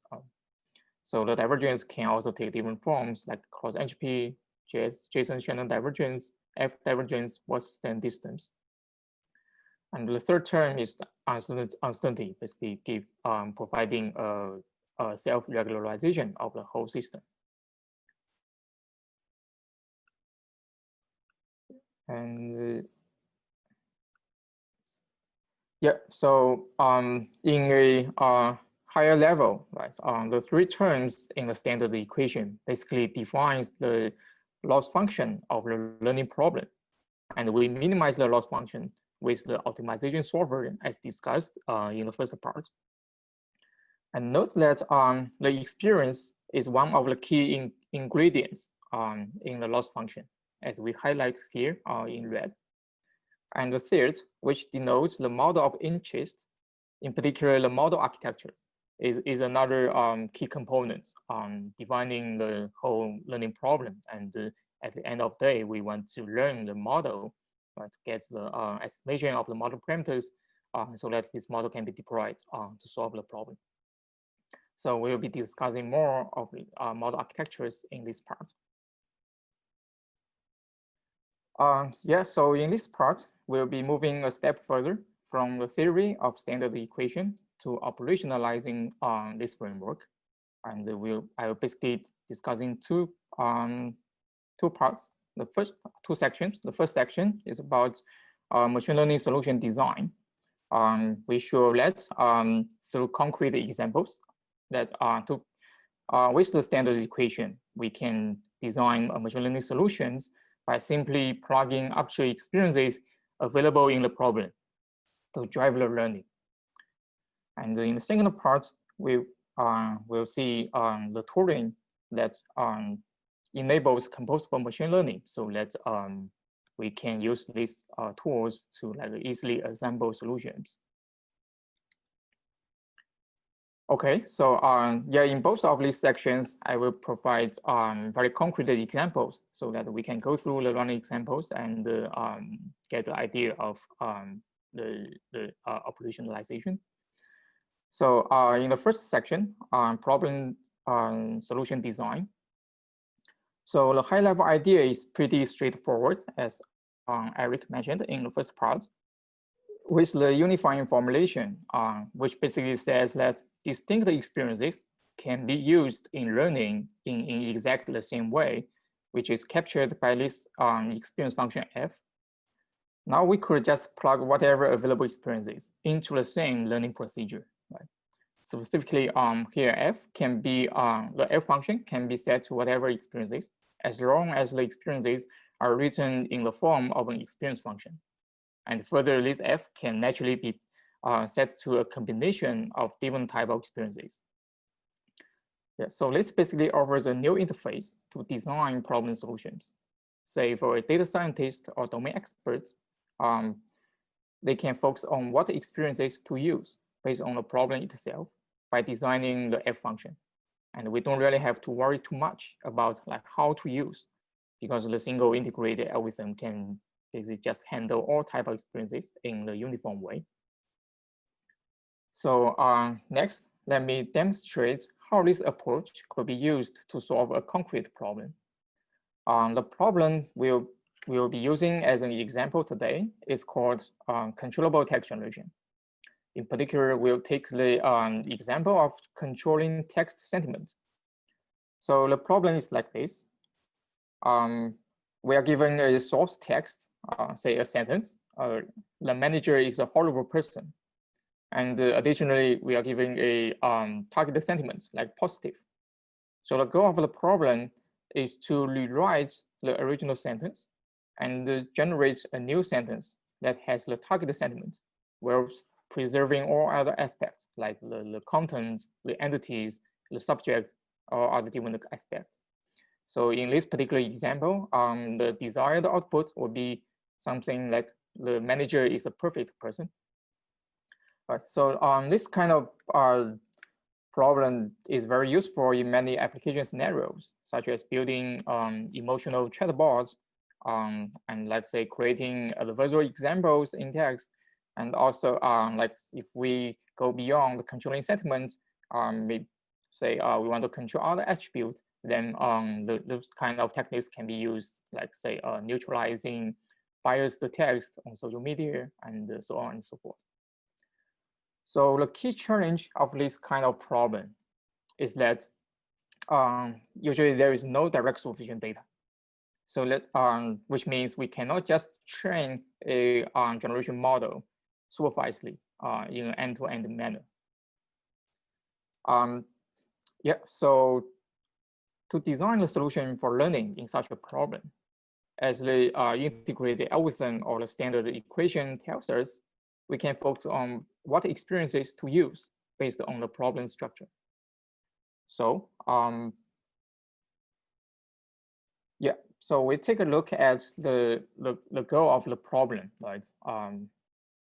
So in this problem, we see that we want to teach the model about the concept of sentiment, right? Because we want the generation model to control the sentiments of the text.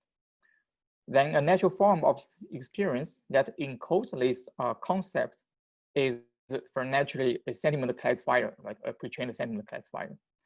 So given a sentence, the sentiment classifier evaluates the logic of the target sentiment. Right? Basically, it measures how well this input sentence is aligned with the target sentiment. So this is the first type of experience we can use as part of the L function. And next, as another part of the problem goes, we want the model to learn to preserve all other aspects of the input sentence, such as the contents, the entities, or the themes. So to achieve this goal, a sort of surprisingly simple type of experience that we could use is a weak form of data examples, which is just like self-construction data. Like in this case, given this text of negative sentiments, we intentionally set the target sentiment to negative, the same as the input sentence. So given the problem definition, right, the ground truth output will be exactly the same as the source sentence. The manager is a horrible person. So this kind of like automatically constructed auto-encoding data or self-constructing data can serve as a type of experience, a weak form of data example, to encourage the model to preserve the input aspect.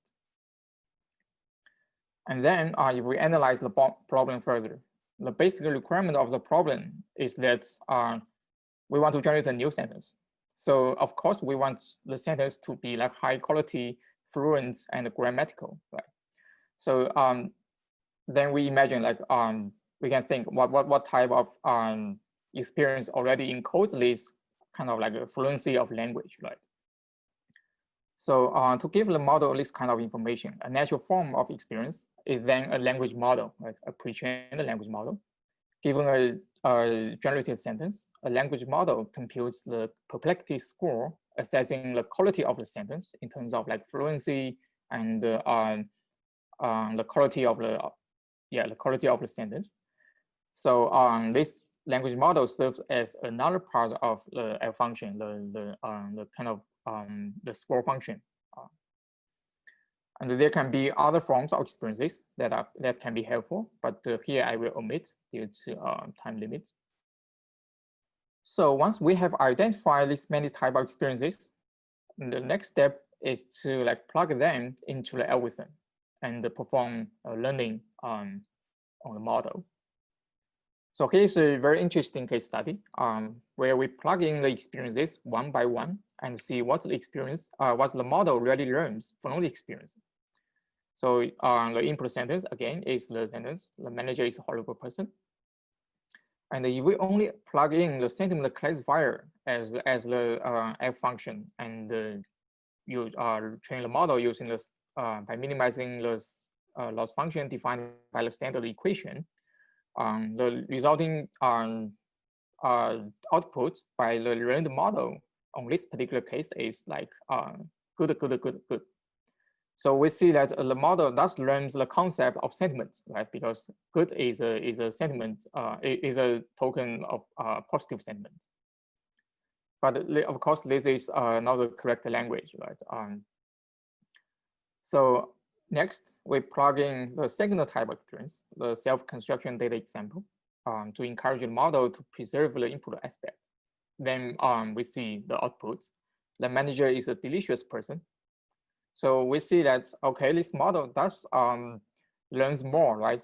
Learn more because the sentence, like the manager is a delicious person, kind of like preserve more aspects of the inputs, like the manager, right? The subject is the same, person, all these things, right? So the entities are preserved.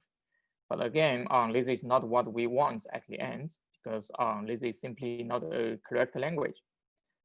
So we plug in the third type of experience, language model, to give the information about what a correct language is.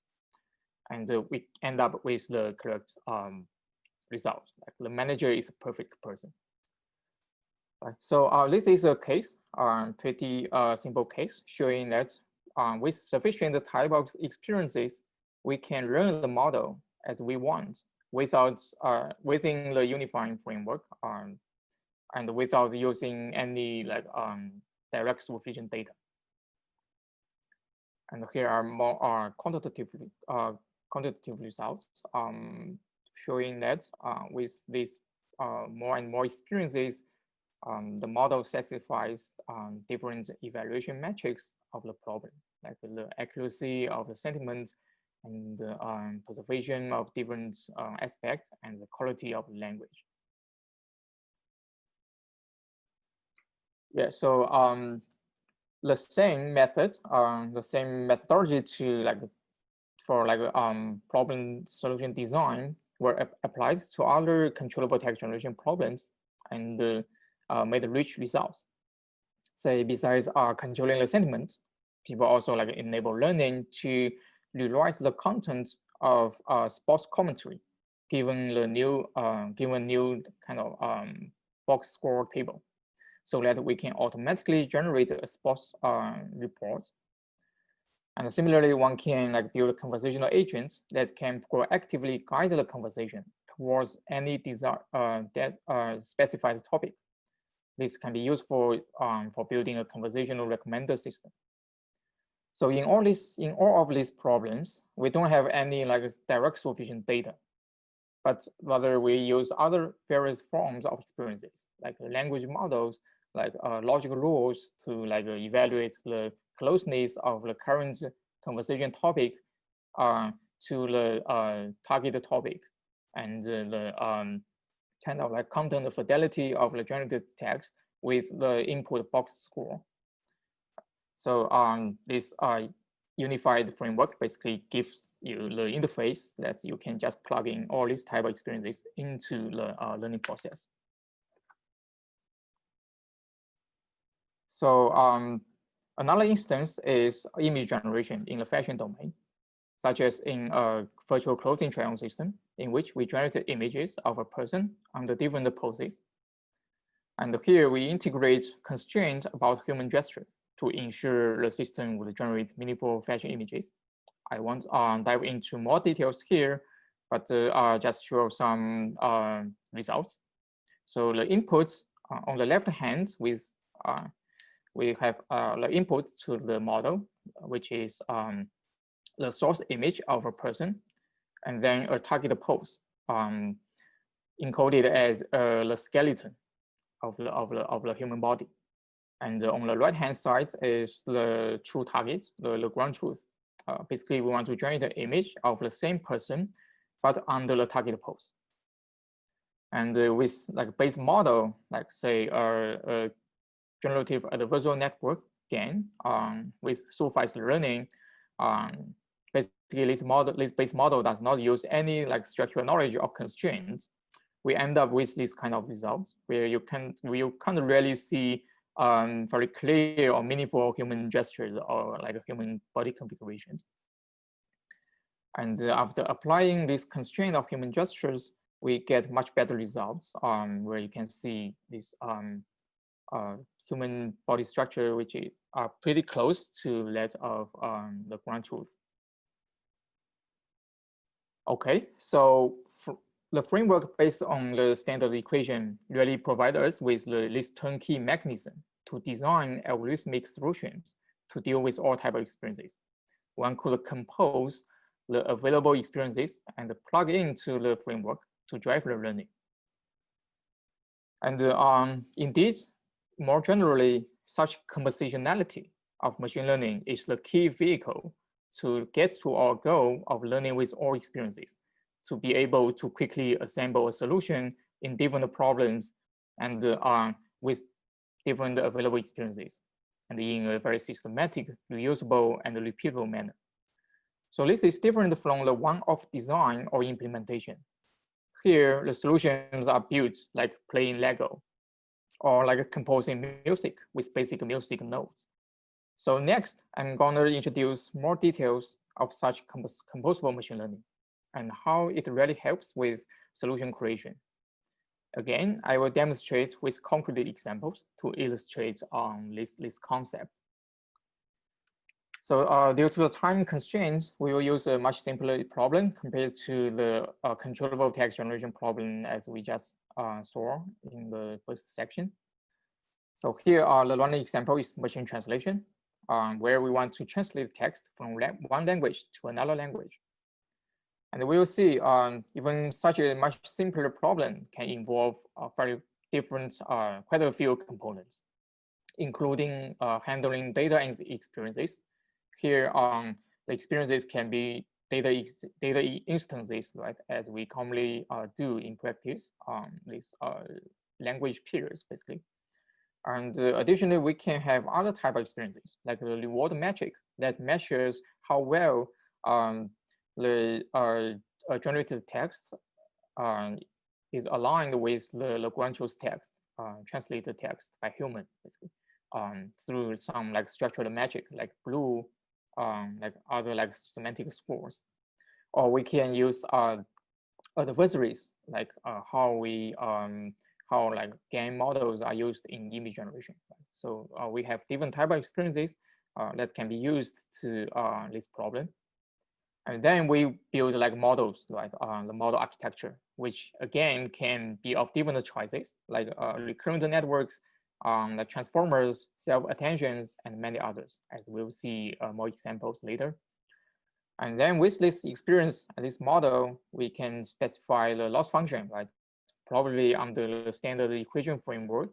Yeah, and we run the training, right, based on different criteria and different needs.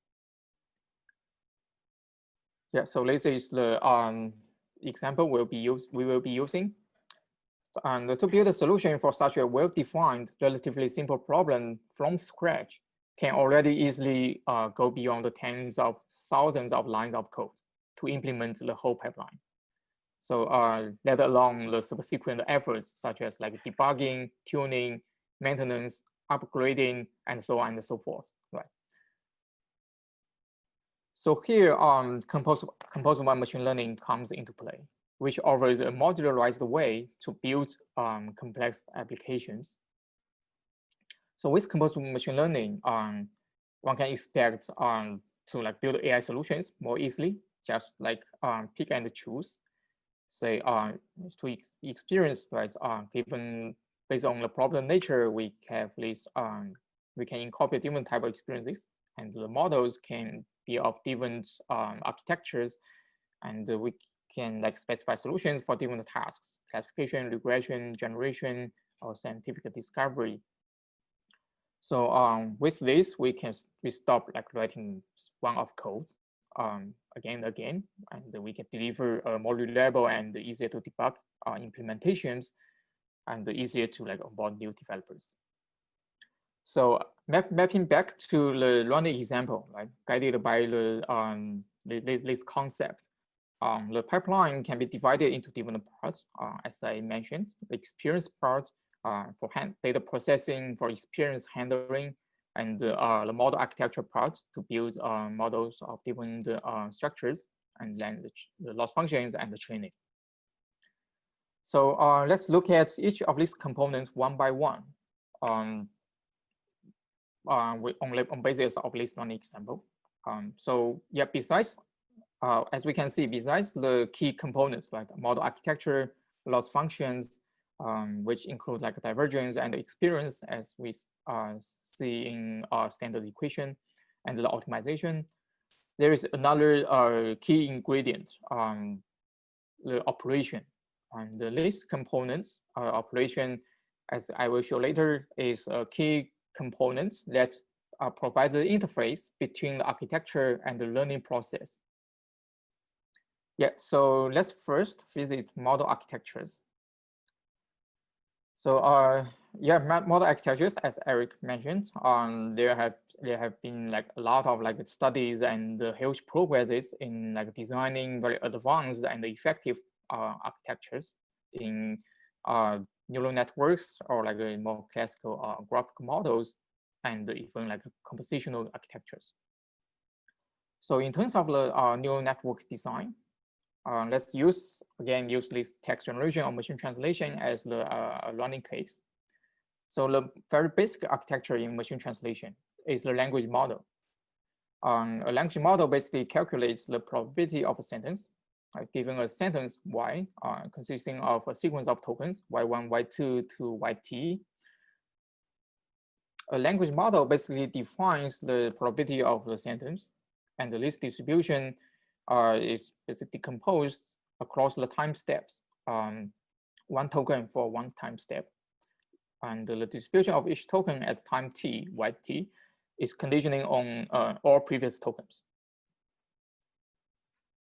Okay, so, and to implement this definition, like this mathematical definition, there can be different choices of architectures. One of the most popular implementation of language model is LSTM recurrent networks. Right? Each of the conditional distribution is captured, modeled by a LSTM cell, basically. Or another emerging application is the emerging architecture is the transformer based on the multi-head self-attention mechanism, and this architecture nowadays has delivered many state-of-the-art results for people like familiar with BERT, GPT-3 or GPT-2. Right? These different very successful models are all based on the transformer architecture. And the next, to use language model in actual tasks is often necessary to condition the language model to some input, also known as the context, so that one can generate the text about the input. For example, in machine translation, right? We will condition the language model on the source sentence, and then we can generate translation of the source sentence. And say in medical image report generation, the context is then the input radiological image, and we generate the report to describe the image. So mathematically, distributions are additionally conditioning on the context X. And then in terms of the architecture, right, the previous machine language model architecture, such as transformer, now become a submodule called a decoder. And we will be using additional components, encoder, to encode the input context into the feature vector, which is then fed into the decoder. So we get an encoder-decoder architecture. Yeah, so we have seen this encoder-decoder architecture for conditional generation, say machine translation. And there are many other different tasks, right? Say in NLP alone, there are tasks like named entity recognition, NER for short, and like sentiment classification, which is basically a classification problem. Given an input, the output is a single label. And in NER, the named entity recognition is more like a sequence tagging problem or sequence classification problem. For each of the tokens in the input sentence, we will predict a label for it to basically saying like whether this token belong to a particular entity dimension. So there are different natures of tasks, classification, sequence classification, or sequence to sequence. And all these different tasks can be further decomposed or be implemented using different architectures. Like we use classifiers for classification, sequence classifier or sequence tagger for like the task like an ER. And usually we'll use an encoder, right? To first encode the input raw text or data into a feature factor, and then say we stack a classifier on top of the features to create the final classification label. And further, this classifier or sequence classifier or encoder decoder can be decomposed into more elementary components like feed-forward neural networks, which is usually used for classification or like sequence classifier, or like recurrent networks of transformers as an encoder decoder. And we can do this even further. Like recurrent networks is usually consisting of like different cells, right? LSTM cell, GRU cells, and usually in combination with different attention mechanisms. And say transformers is essentially a stack of multi-head attention components. Yeah, so basically we get this hierarchy or graph of architectural components, where components can be reused in multiple higher level components. And as we said, there are a lot of like progresses in the research of neural architectures. Say in the past 5 to 10 years, for like image classification, there are a lot of like variants of convolutional networks with increasing depths of the networks and the more complex neural network topology.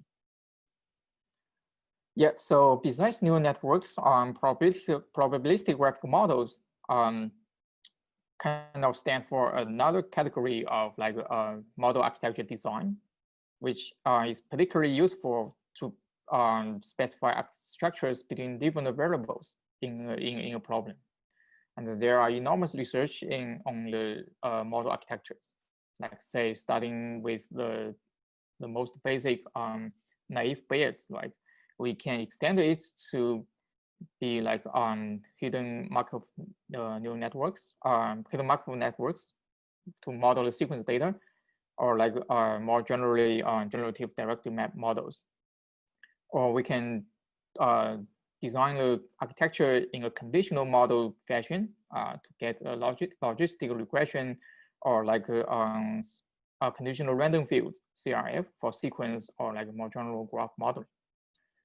I won't dive into more details here, but basically we have a lot of like different choices in this model architecture design. And with all these components, one can further compose many more complex architectures, like composite both like these probabilistic graphical model components and neural networks. Like say in architecture B, right? It's basically a probabilistic variational encoder decoder, with both encoder and decoders implemented as neural networks. And say in architecture F is basically a kind of like a model with cyclic components that you predict y, give the results y, given the input z, and you use another component to try to recover the input so that you get this cyclic feedback in the model. Okay, so we have seen the examples of architectures and the breakdown and the compositions. So next, let's visit this other parts essentially for enabling the training of the model, including the optimization, the loss functions, and the operation. So the first, the most popular learning paradigm, right? We see examples of learning from data instances. Yeah, with this encoder decoder, right, for machine translation, the experience we usually use is a collection of data instances, X star, Y star, and the divergence, right, is cross entropy, right, as we see in the first part of the tutorial. And this basically reduces to the maximum likelihood estimation, resulting in this very simple loss function. And here, one thing to be kind of like pay attention here is that the operation basically with this encoder decoder architecture, how do we use this architecture to like compute this loss, to do the inference, right? We evaluate the loss function and to drive the training of the model. This involves the operation on the basis of the architecture. So here in particular, with this maximum likelihood estimation, the particular operation we use is usually called the operation called teacher forcing decoding. So in this decoding strategy, for each time step t, we feed in the model the previous ground truth tokens, Y star basically, to decode the next step. Right. So so that we get the sample like, depending on the previous ground truth tokens. And then with this operation, we evaluate the loss and we do the optimization. Basically, the optimization of the loss is pretty simple. Stochastic gradient descent, kind of like a reduced form of the EM algorithm derived from the standard equation. And then another second type of experience we could use in addition to data examples is the adversaries. Yeah, so here we have an adversary called also called discriminator, right? I think in games, basically the discriminator takes as input the sampled text y hat, and then the true data examples, and the discriminator can tell like which one is true and which one is like alternative samples. And here divergence, as we mentioned earlier, it can be like different forms of like divergence measures. And again, this operation is different, becomes different given the loss function and the different experiences. So here we see that from the figure, right? From the architecture, we want to basically backpropagate the gradient from the discriminator back to the decoder to like update the parameters in the decoder. So but the text samples are discrete, right? The sample y hat is discrete, which prevents this gradient backpropagation. So here in this operation, it's necessary to do some approximation.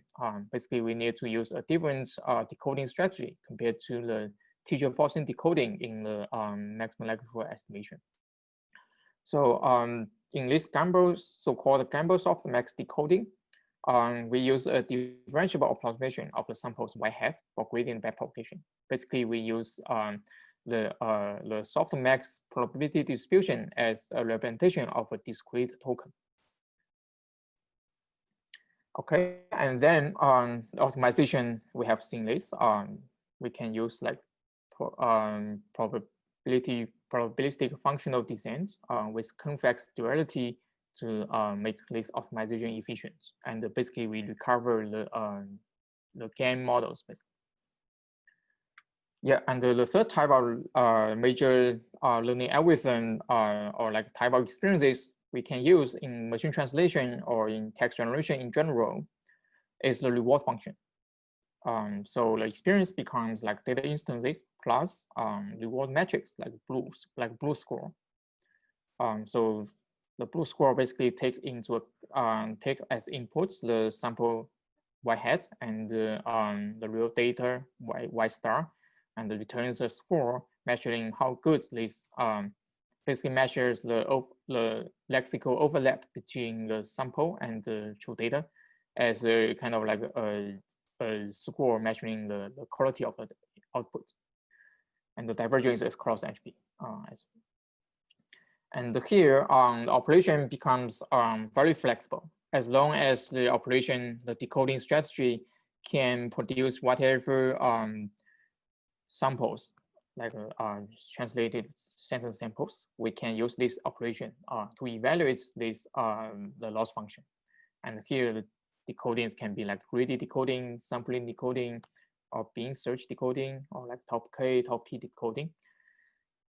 Yeah, so the optimization is basically the expectation maximization, right, as derived from the standard equation. In the each step, we basically do the policy evaluation, or as inferring the quality of the current model status based on the generated samples. And then we use M step to perform the optimization in terms with regard to the model parameters. Okay, so we have seen these different components with concrete examples, and we see that different components can be of different, many different choices. Yeah, so even further, like here, basically decoders can be with different like architectures can perform all these different operations. In the text generation setting is the decoding strategies, right? Like teacher forcing, and like gamble softmax and sample decoding, all these different strategies. And this decoding, the choice of this decoding will depend on what kind of experiences we'll use.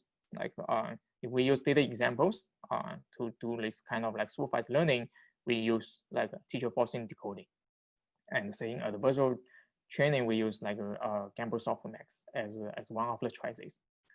So as we can see here, right, there is a very large number of combinations of architecture, operation, loss function, including the experience and the divergence, and also the optimization. So it's basically impossible to enumerate all of these available configurations. It's thus very necessary to like properly decouple them, all these components, with a very clear interface, so that we have like managing the complexity, implementing all these different algorithms and the modelings. So the interface is essentially like this, which kind of like already becomes obvious given my presentation of this text generation example. Basically, the first is that all architectures should expose a uniform interfaces for specifying one of the tens of different operations to generate the samples, or like infer any like quantities. And the training algorithm, the training procedure, including the loss function, evaluation, and optimization, will repeatedly call this arbitrary specified operation procedure during the training process. So the operation is kind of a subroutine included in the optimization loop. And with this interface, basically the training process is totally agnostic to the model architecture. So that you can basically plug whatever of model architectures, neural networks, graphical models, neural networks with different like decoder structures into the loss function, and then we do the optimization regardless of what architecture you use. All right, so this is a concept of composable machine learning.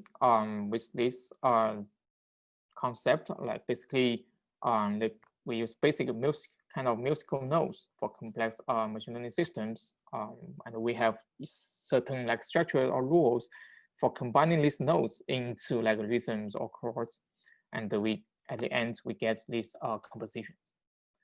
So next, I'm going to show you how this concepts really guide us to implement, to deliver a true kind of actual tool, machine learning tool, to enable this machine learning composition.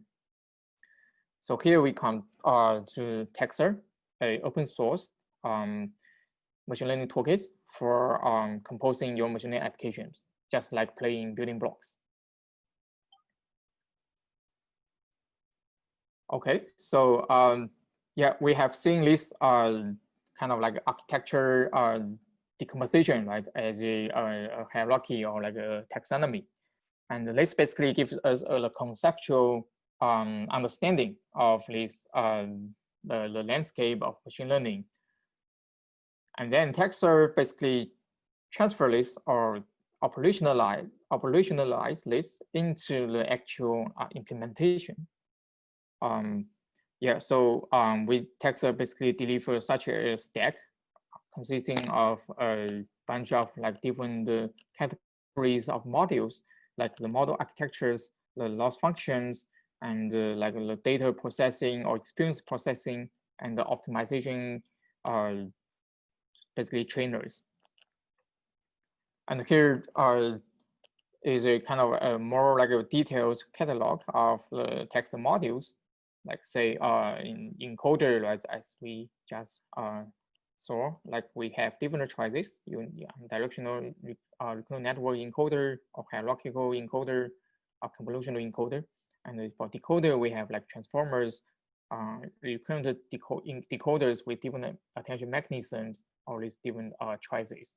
So users can like assemble all these different components, pick it from the catalog, and compose the complex applications of interest. So Tensor highlights the three key aspects. The first is the modularized. So that users can assemble any complex models like plain building blocks. And it is designed to be versatile to like support a large variety of models, algorithms, and applications. And this is essentially enabled by this actually the modularized design, because like with this modularization, we have very managed complexity of the library, so that many of the components can be reused, and we have like control the number of components, but you can like essentially build whatever models you want. And the tensor is also designed to be very extensible, so that users is allowed to plug in any customized or like external components into the library. So now let's see how tensor can actually implement a solution. Again, we use the running example machine translation to showcase this. So the first step, as shown in the pipeline, right? We want basically process the data or experience. And here we first start with learning from data instances.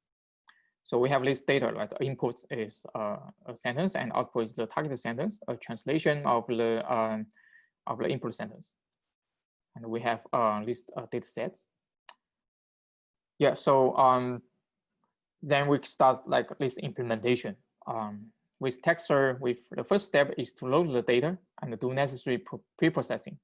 And yeah, it suffices to like make by making just two function calls, the data module automatically does many standardized processing according to the configuration dictionary specified by the user. So the typical processing steps, including like data reading by specifying the data file names, and like do truncation if we specify the maximum sequence names. And we add special anchor tokens like end of the sentence or like the start of the sentence, so that the model can recognize like what is like a complete sentence basically. And we can do like a random shuffling of the data or like automatic batching. Right. And then we build the model architectures and the inference or like the operation, the decoding operations. So we first build a word embedder to embed discrete text into the continuous word embedding.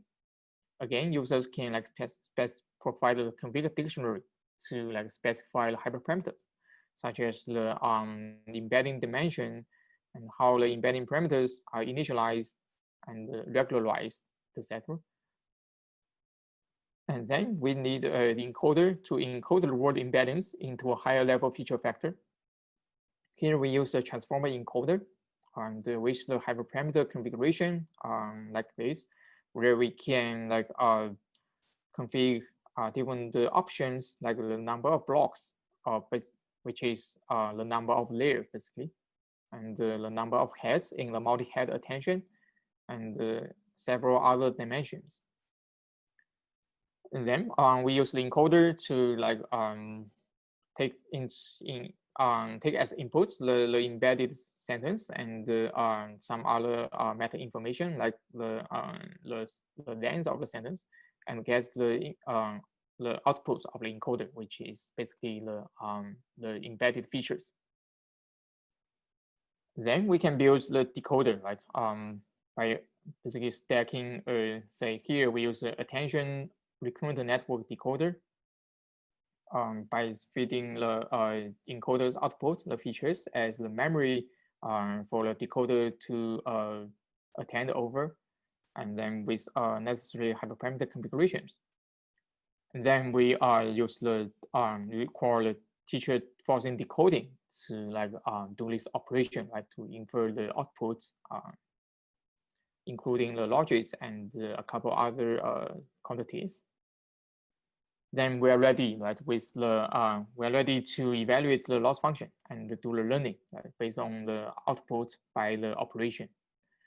Here we use the cross entropy loss. Again, we use a single API core to like implement this loss evaluation. And here we omit the optimization procedure, which is also pretty standardized with the Texter APIs. Yeah. So yeah, here is a very quick demo on like show how this actual code work on the server. So here is the data config we use specify to like specify how data is processed, and then the config of the model, including the encoder, decoders. Yeah, we run this training and evaluation by feeding the config files.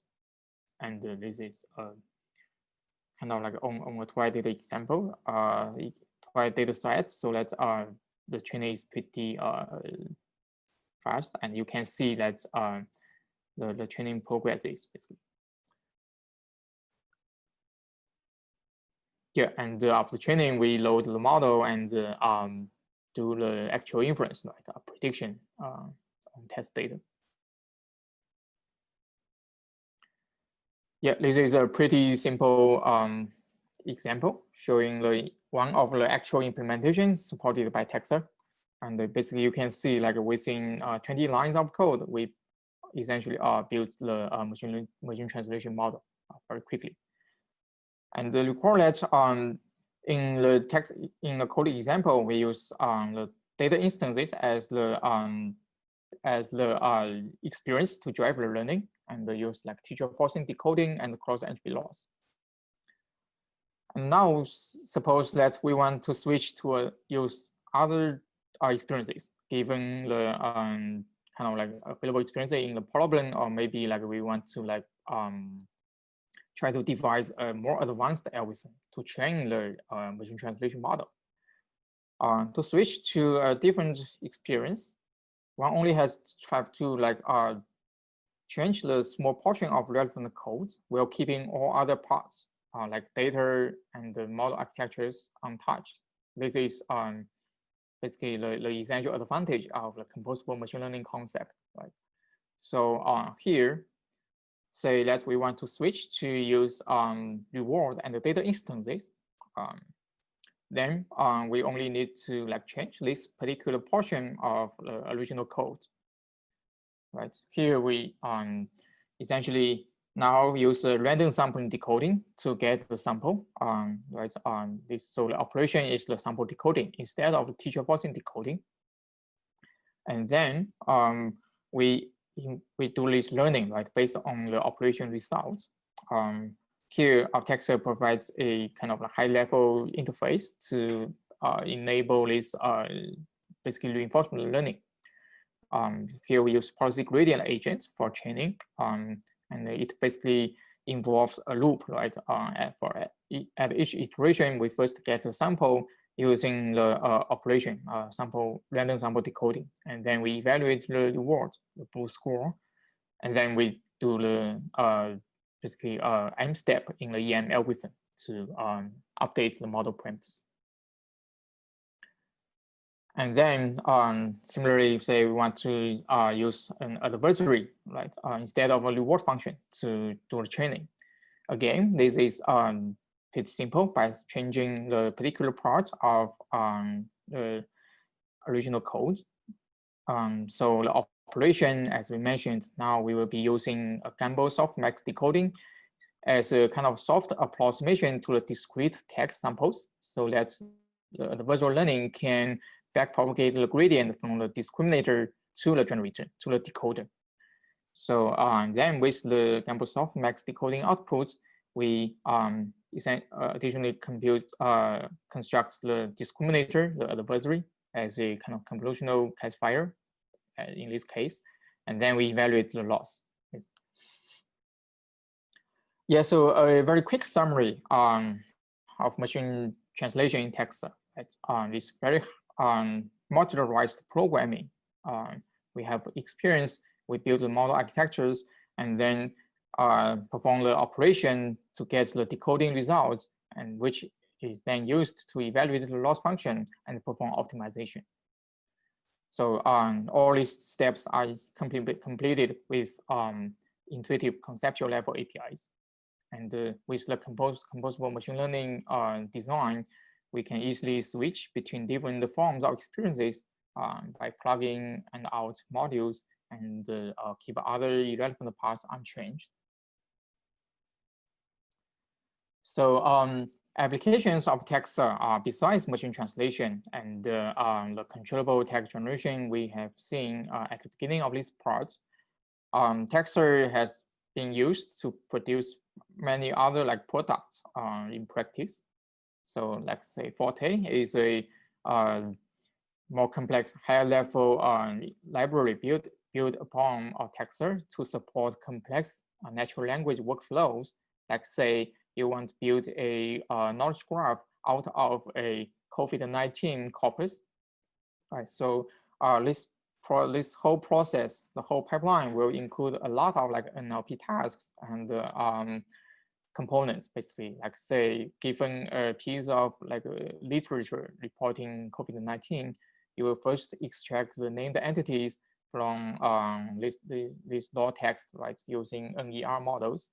And then we will extract the relations between these entities using relation extractor in NLP.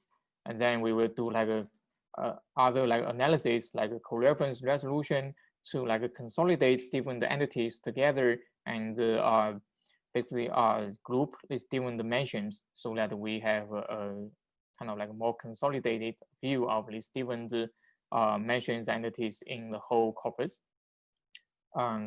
And there are a lot of other different components. And at the end, after building the knowledge graph, we may want to build a question answering engine on top of this knowledge graph, so that a user can easily input any question about COVID-19, and the question answering engine can pick the answer from the knowledge graph or from the original raw text corpus. So all this, so we can see the workflow will involve all these different components in NLP. And the Forte basically provides this infrastructure for this interoperation between different components. And these more details will be presented by Qirong in the third part about Forte. Yeah, and Texter is also used to build this chest X-ray image report generation, as we have seen on the whole architecture. We have seen this in the beginning of the talk. And there are other things like chatbots with multilingual cognitive ability, all these different applications. So here's a kind of a architectural implementation of this report generation, where we can see there are a lot of different components, like raw data enrichment to create this extract different features, both visual and textual features, and the report generation module to basically generates the very lengthy reports in a hierarchical manner. We first generate the topic of each of the sentences in the report, and then we entail this topic into concrete sequence of tokens for each of the sentences. So at the end, we get the whole paragraph describing the input image. and then a lot of like post-processing steps like machine translation and text analysis to visualize and make the report more structured. So here is a very quick demo on the resulting application of chest X-ray report generation with translation. Let me see if it's working.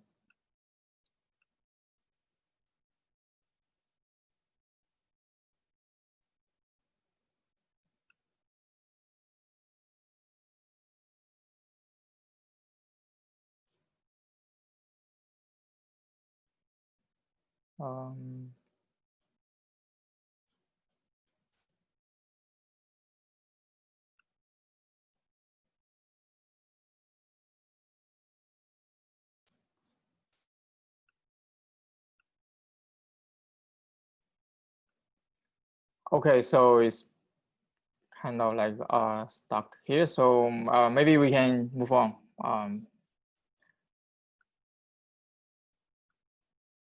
Okay, so yeah, besides this composable, the overall composable machine learning kind of support of Tensor, another key feature supported by Tensor is the transfer learning enabled by large pre-trained models like BERT, GPT-2, GPT-3, or like Elmo, right, for like text embedding. So these pre-trained models serve as critical components to like compose very powerful models in given the end tasks.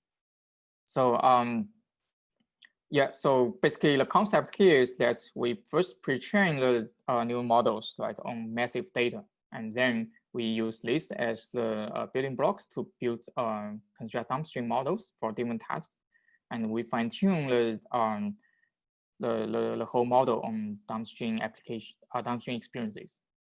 So like here in this BERT-based classification, we can implement with Tensor using a couple of lines of code. We can first build the BERT encoder and then stack a classifier on top of it, or like directly build the BERT classifier.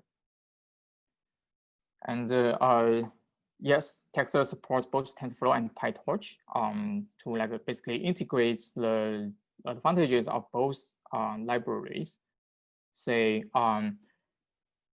TensorFlow provides this static programming paradigm, and with very rich surfing functionalities and mobile support. Yeah, and PyTorch gives this dynamic, more intuitive dynamic programming interface with easy editing and debugging abilities. So Tensor basically provides the same comprehensive support of machine learning functionalities on both platforms, and is fully compatible with the native TensorFlow and PyTorch APIs. And these are the resources of Tensor, including the websites, GitHub with code, and a lot of examples and documentations. So there's a broad spectrum of open source machine learning tools, ranging from like general tools with low-level APIs, such as PyTorch, TensorFlow, and even Keras, to like more domain-specific tools with high-level APIs, such as NLP tools like NLP, Hugging Face transformers, and like for other applications like reinforcement learning. So there is usually a trade-off between API usability and compositionality, or like customizability. So Tensor works around this trade-off by providing interfaces at multiple abstraction levels so that the tool is friendly to both novice and experts. Yeah, so as I mentioned, like yeah, like transformers, right, provides these high-level APIs to basically support a slate of other pre-trained transformer models, and likewise. And these tools basically provide these composable machine learning functionalities to an extent, and Tensor integrates all these more of the advantages to support this solution composition in a more efficient way. Yeah, so I'm gonna wrap up here for the second part. We talked about machine learning solution design with this standard equation interface. by plugging upstream available experiences into learning, basically designing the F function, the experience function. And we discussed the tooling for compositionality in machine learning with the interfaces and the composition between architectures, operations, laws, and optimization. And the Texer is a library that really implements his functionalities. It is now 3:15. Hope everyone had a good break there. We're coming to the last part of the tutorial. Thank you, Eric and Zhiting, for the presentations on part 1 and part 2. Let me share my screen here. Okay, bring this into full screen. All right. So in this third part, I want to talk a little about the what I call the infrastructure AI support for AI, the support that's needed to back up the standard equation, which we talked about in part 1, which is kind of like a mathematical standardization of many different AI tasks and problems. And then we also talked about learning with all of experiences and the composition that was enabled by the Texar, which is a software system with libraries that allow you to put together the programs that take these experiences and then realize them in the form of models. But then what about the systems that go below the models, the learning and the standard equation, the infrastructure that's needed for productive ML to support doing machine learning at scale, doing it in an interoperable fashion? And I'll define what that means in a little bit. These to us, I think, are represented by the 4 points: interoperation, automatic tuning, distributing, and scheduling. And why do we need these? So if we look at using NLP as an example to explain how complex AI tasks have become these days, right? If we want to take many different complex experiences, putting it into the experience part of the standard equation, there's many aspects that go beyond a single model and may involve multiple models. For example, in NLP, you might have different stages for text processing. Typical application might start, say, searching a document. You might want to retrieve and analyze the top results. You might want to generate answers based on the finding. And that's a very maybe simple information retrieval case. But what if we want to take it to a different level? For example, processing that's at the morphology level, right? Standardizing words to their root words, performing the syntax level analysis, or even the semantic or pragmatic level analysis. So there's quite a diversity of tasks, and this is just within NLP, without even getting into the other domains of machine learning, such as computer vision and time series analysis. So building a general platform for NLP is challenging because you need to take these experiences and you need to be able to create a system that interoperates between the parts at these different levels, right? And this can be accomplished with, I think, the right productivity tools from learning from experiences at scale, which ultimately boils it down to the right set of libraries, which can be expressed in a few short lines of code, as well as a set of visualization tools that makes it possible to understand what is happening inside the data, right? And we think about this as the word I'm going to use is a workflow. A workflow basically converts the real world problem of getting multiple experiences into something that's more organized and can be expressed as code. So with that out of the way, I want to talk a little bit about, maybe dive a little deeper into explore the stack of the systems that support modeling and learning. Starting with interoperation, I'll talk about an open source system that we have called Forte, and coming down to automatic tuning, automatic distribution over multiple machines, and automatic scheduling of workloads. So beginning with Forte, what is Forte? It's, we like to call it a scaffold for larger NLP applications and workflows, a way to integrate different types of experience into a single workflow by allowing this interoperation between data and model. In the Forte software system, there are multiple modules, such as a machine translation module, analysis modules for sentiment classification, parsing, name entity tagging, and many others, such as document retrieval. Just as a developer might use Texar, we talked about earlier, to implement some of these models individually, these models can then be plugged into the Forte scaffolding in order to interface between the different modules. Like, for example, you need to first take the data, you need to validate it, you need to embed it, you need to translate the results from one module to another, right? And that is something that we accomplish by organizing NLP tasks into three major types of structures. One type of structure is the sequence structure. For example, in sequence structures, you might talk about lemmatization or stemming, which is to convert words into a more standard representation, adjustable to adjust, better to good, and formality to formal, for instance, right? And then we also have the cluster structures, which is for entities like entity co-reference, trying to understand if the words I and he refer to a particular name in a sentence, or who's the speaker and who's the reference inside the sentence. That's the cluster structure. And tree structures come about when we talk about syntax parsing, discourse parsing, right?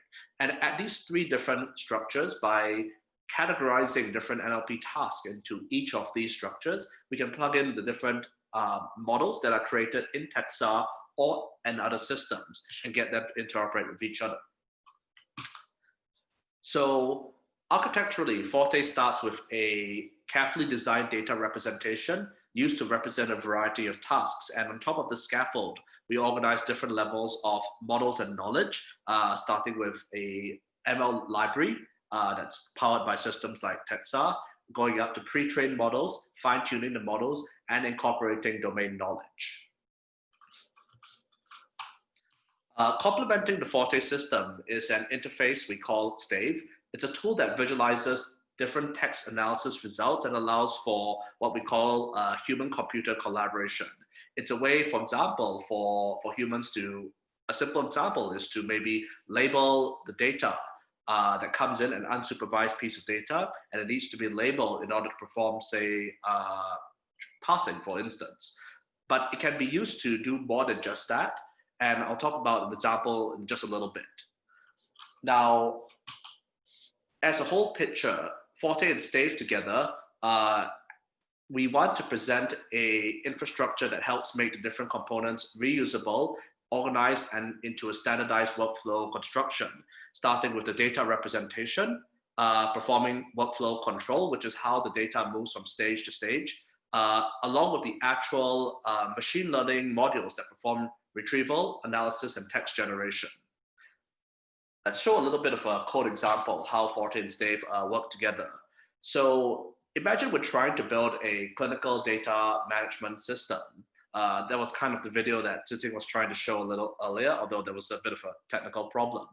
So in Forte, you would declare a pipeline object, and it's as simple as adding different components, different modules into this pipeline, starting with a reader to ingest the data, followed by an information extractor for name entity recognition, for relationship extraction. And then this entire block of code here can be, on top of it, you add an indexer to index different results and construct a pipeline. And what this gets you in about 15 lines of code is this a system to analyze and conduct information extraction from documents and then index those documents in a way that can be retrieved by an information retrieval system. So then how do we actually use that? Taking the pipeline example, it just takes a few commands to perform reading the user input and query it against the index. So that's basically a search, and then to perform the retrieval. And this can be called even from, for example, front ends, such as the Stave graphical front end is integrated with Forte in order to call it to perform the retrieval that's then displayed inside the Stave interface for further annotation or for human computer feedback. So the point about Forte and Stave is that it provides the scaffolding that enables users to construct a NLP workflow in a reasonable number of lines. And under each of these operations and functions, one can plug in either, for example, a model that's implemented in Texar, or perhaps other models that are implemented in the other systems that Forte supports, which if we were to go back a few lines, includes, for example, the LN NLP library, different PyTorch libraries, different TensorFlow libraries. So moving back, let's talk a little bit about automatic tuning next. So if Forte provides, for example, the way to incorporate multiple experiences from multiple models using libraries like Texar, then we now get down to the kind of practical aspect of how do we train machine learning models? How do we apply basically training or learning algorithms to the standard equation in order to, for example, get the task performance or any other metric that's kind of desired by the machine learning user? How do we get that to improve? And in particular, the subject of auto-tuning or just tuning in general is about how we do this beyond what a machine learning learning or training algorithm, which only optimizes the parameters of the model theta, can do. So for tuning, there's two types of tuning in the world, or at least it's currently categorized that way. One is hyperparameter optimization, which applies to the kinds of loss function coefficients, which are Euclidean or integral quantities in the elements of Q, E, D, and H in the standard equation. Basically anything that's not the parameters theta, which are the target of a learning or training algorithm. It also includes quantities that don't even show up in the standard equation. For example, when you perform the minimization, the SE, you'd like to maybe apply a algorithm. Maybe you're applying a basic stochastic gradient descent. Perhaps you'd like to apply an optimizer like an Adam or something that uses momentum or acceleration. Many different optimizers exist and they have their own magic numbers of tuning parameters or hyperparameters. Auto-tuning also involves how to select these quantities in order to improve a task performance or other metric. So this kind of hyperparameter optimization is standard practice for most deep learning and machine learning models. We also have neural architecture search, which is kind of like seen as a maybe broadening the scope of tuning to apply to not just the Euclidean integral vector or matrix quantities inside the standard equation, but to the actual terms that represent neural network layer structures, layer sizes, layer types, multi-layer architecture subgraphs. This can be thought of as rewriting the Q and P inside the standard equation. It's a technique that's a lot of research has been invested into, promising but not quite mainstream. But we'll see a little bit how that can be rolled into a single integrated system using Bayesian optimization.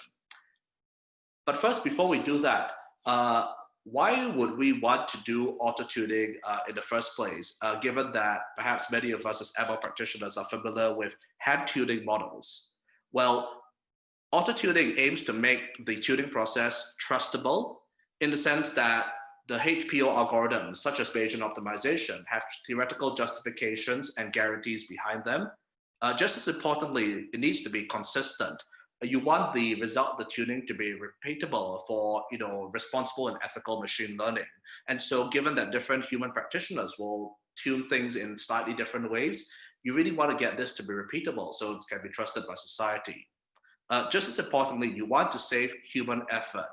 Any type of effective tuning usually requires setting up dozens to hundreds of trials, and that takes a lot of, that's a productivity question that should be answered by automatic software. And finally, principled methods that perform hyperparameter optimization in a sequential fashion, such as Bayesian optimization, can be a lot less costly than manual tuning. Whereas in a manual tuning scenario, you might select some number of points based on intuition or guidance, or maybe in a more principled way, you might do a grid search.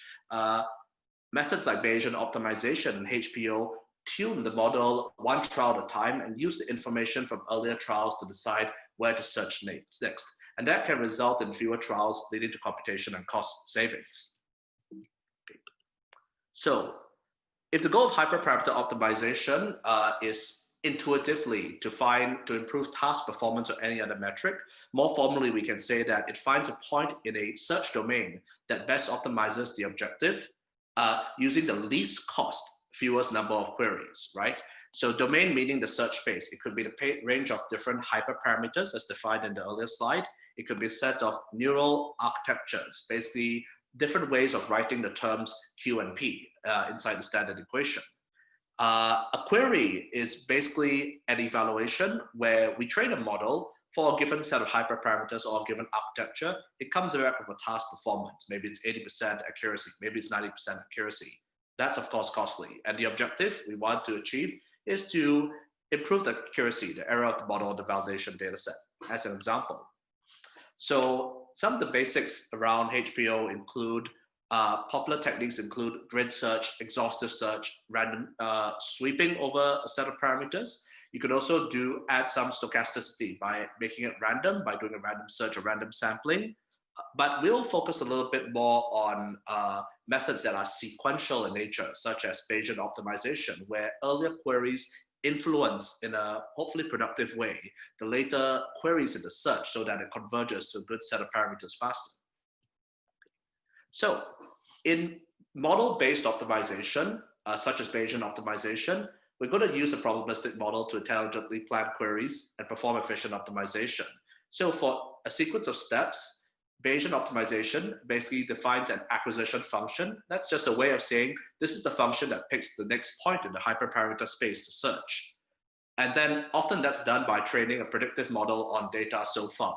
For example, if I knew that with a learning rate of say 0.1 and maybe a momentum of 5.0, I would get a certain accuracy, I can input that into my model and use that as a data point to train a model that predicts where the next set of hyperparameters, what kind of task performance is going to achieve. And essentially Bayesian optimization is a loop where you try to optimize this acquisition function. You put a query in X, which is the set of hyperparameters, you observe the result and you update the model. And over time, you refine this predictive model in the hopes of climbing up this hill of task performance and eventually reaching an optimum. Now, so those were the basic principles of model-based optimization. And what we want to create is a composable system that allows us to treat in a kind of a black box fashion with no matter where you produce the model, whether it's from a modeling framework like TensorFlow or PyTorch, or more specialized language like say probabilistic Bayesian languages, for example, like Stan, or for example, any type of model library, or even a composable system like Texa. We want to make sure that we can put in any type of model and be able to optimize on it as if it were, I don't use this word lightly, but think of it as basically a black box interface where you can just put in a model, and as long as you can get a result from it, Bayesian optimization will help you find a better point in the hyperparameter space. On top of that, so we have developed a system to complement the other open source systems that we've created called Tune, which is it implements Bayesian optimization for neural architecture search. It's compatible with, for example, probabilistic programming languages, but more generally, it's also compatible with the wider span of deep learning models that may not necessarily have a Bayesian or probabilistic interpretation. And in this search system, it's able to search not just for hyperparameters, but also different model architectures. That's to say different combinations of layers or different combinations of variables inside a Bayesian's or a graphical model kind of system. And the way you write code in Tune, this system that we created, is pretty simple. You write down a function to be optimized, you define the domain of parameters that you need to search over, and you write down these are Bayesian optimization concepts, acquisition function, which is kind of how do you predict the performance of a set of hyperparameters, right? And then there are different optimizers that I won't go into detail of, but you can plug in to compose your own hyperparameter tuning experiment. And then finally run the Bayesian optimization routine to do that. So this can be done in less than 20 lines of code. And the point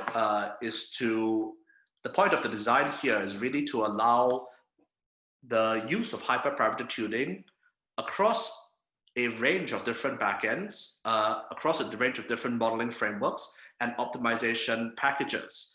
This interoperation is crucial in our view because that provides a one-stop shop for users to be able to plug in different models, again, using their choice of framework, using their choice of optimization package.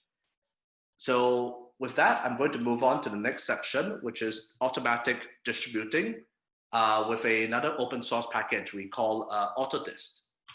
So what AutoDist performs what we call distributed ML training, and that's the use of multiple machines to finish learning or training an algorithm more quickly And it's also used to enable the training of models that are too large to fit onto one machine. Now, people may sometimes ask, well, why do I need to use multiple machines? It's expensive to acquire them. I have to go on maybe AWS to use them. I have to get cluster resources. Why can't I just stick to using one machine? So the most obvious use case is when, well, the model's too large to train on one machine, and you have to do, for example, through model parallelism, splitting the model over multiple machines so it will even fit in the memory to be trained. But I also want to make a case for why finishing the learning or training algorithm faster is actually becoming more and more important. So, for example, if your model may have taken 2 weeks to train, then the natural question to ask is, wouldn't you be more productive if you could train it in a few hours? And let's say you have a model that does train in a few hours, right? It really trains quickly enough. If you want to get good task performance, you want to apply say an automatic hyperparameter tuning or neural architecture search system to push that performance even further. And that's going to take 10, maybe 100 plus trials. And frankly, even if you didn't do this automatically, you'd probably still have to do this manually. So you don't want to discount the fact that you need to do this multiple times. And then this comes to an interesting question that if I'm going to do tuning, maybe I could just do a naive parallel grid search, right? It's easy for me to say, hey, I searched these 10 different learning rates times these 10 different other hyperparameters. And maybe that will work, but I think the important message is that this is actually quite wasteful, and that sequential or model-based optimization methods like Bayesian opt can do this with a lot fewer trials. Now, because the trials are sequential, you can only do them one at a time or a few at a time. You need them to complete quickly, and this is where distributed ML comes in. So rather than running, say, 100 different very cheap trials at once, you could run 10 more expensive trials at the same time, but have each of them complete faster. More expensive in the sense that they're using more machines, but completing, say, 10 times as fast. Okay. Now, if we believe that distributed ML is the right tool for productivity, then we can ask ourselves some questions like, why is it that it's not very popular right now? Why is it seems that it's kind of difficult to use? And that's because deep learning is, especially deep learning, which is one of the major ways of incorporating experience into the standard equation. It's diverse with a highly variable architecture. So architectures. So when a new model architecture emerges, say from convolutional layers to recurrent layers to transformer layers, or even other types of layers that have yet to be invented, it's often the case that we have to design another system to scale it effectively. And that results in a situation where there are separate code bases and APIs with a kind of minimum interoperability. Some names that have come up in the past few years include systems like Horovod, Boson, BytePS, Orpheus, deep compression systems. Each of these excels at a different type of architecture or at a different type of layer. But in order to use them, you have to learn different APIs and interfaces. With, for example, mesh TensorFlow, you have to learn how to write a partitioning layout on mesh. With other systems, you might have to supply the mapping between operators and devices. You might have to hack into the optimizer. You might even have to perform some calculations on gradients to pass them around to the optimization system. And all of that's a lot of different code to learn. So what if we could adopt a different kind of interface? What if we could present users with just a single interface that allows you to use all of these different strategies from one place? A compiler that will just ask the user, hey, what strategy do you want to use? Do you want to use all reduce? Do you want to use a parameter server? And I'll go create all of the nitty-gritty low-level work of writing the code that makes the correct strategy work. So that's what we mean by a compiler.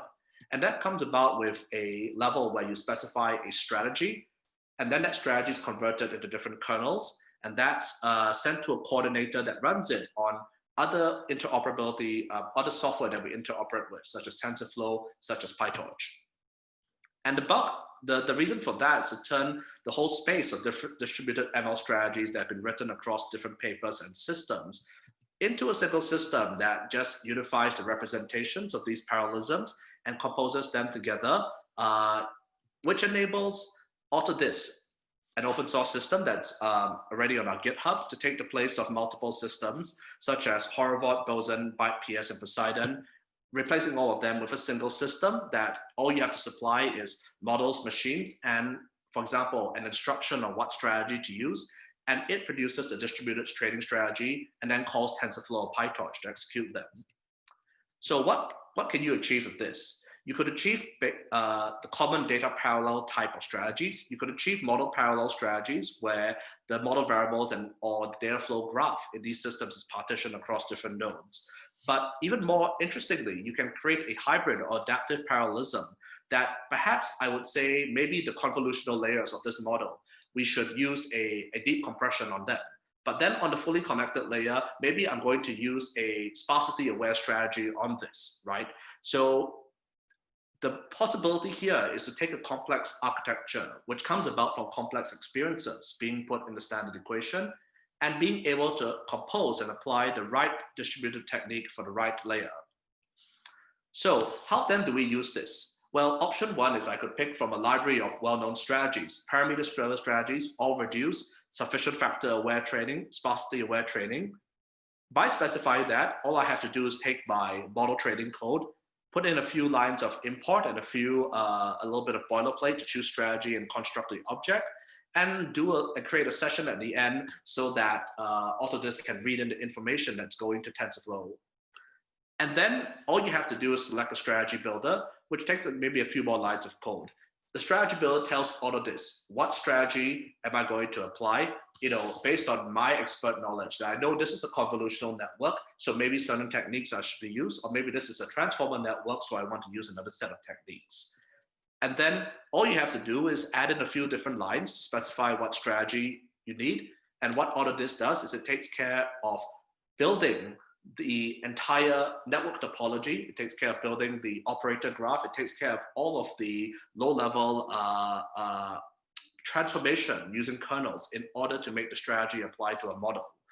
And that's only just a tip of the iceberg. AutoDist also allows for automatically composing hybrid strategies that combine one or more of the basic strategies, goes beyond the pre-designed builders, and then to create a strategy that's customized in the sense that different layers could be using different mechanisms, such as all reduce, such as sufficient factors, such as deep compression, such as sparsity aware training. And what that results in is a composed strategy that is unique to your model, and it's created by in fact, quite an interesting problem, how to create such a strategy. And the details are actually under conference review right now. But this is something that we believe it's going to be the future of how people use different distributed systems, and how different systems, the essence of them, the actual strategies behind them, are put into one place in order to enable all strategies to be executed by one system. Finally, last but not least, I'd like to say a few words on automatic scheduling with a system we call AdaptDL. So automatic scheduling has to do with the fact that many ML users, if they have access to, say, a cluster or cloud compute or AWS or any type of multiple environment that has multiple machines, these are usually shared resource environments, which means that you don't have exclusive access to them. You usually have to share them with other users. So many pieces of open source software have been created to manage shared resources in different contexts, such as Hadoop, Kubeflow, OpenStack, and Slurm for general computing. And the reason for doing this is that, well, I mean, it's economics, right? You want to amortize an expensive investment of hardware across users.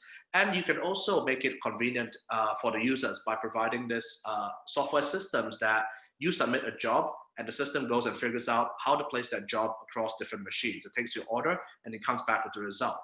But the trade-off for many users, and the frustrating part, admittedly, is that the resources might not be available whenever desired. And so that causes many people to say, hey, why do I have to use this shared resource environment? Why can't I just do it on my own local desktop or laptop? Because that's my own resource. It's there whenever I need it, right? Well, earlier we discussed that with auto-tuning and with ever-increasing model sizes, it's inevitable that if you want to stay at the cutting edge of deep learning research in particular, that you have to make use of tuning and distributed learning in order to get the performance and speed that you require, speed of training. And I think rather than saying that, hey, I'm not going to engage with these shared resource environments, how about figuring out how to make this experience better? So let's ask a few questions. What happens when many jobs are run in shared resources, which are created by many users or created by the auto-tuning system that's generating many trials of the same job in order to optimize the task performance?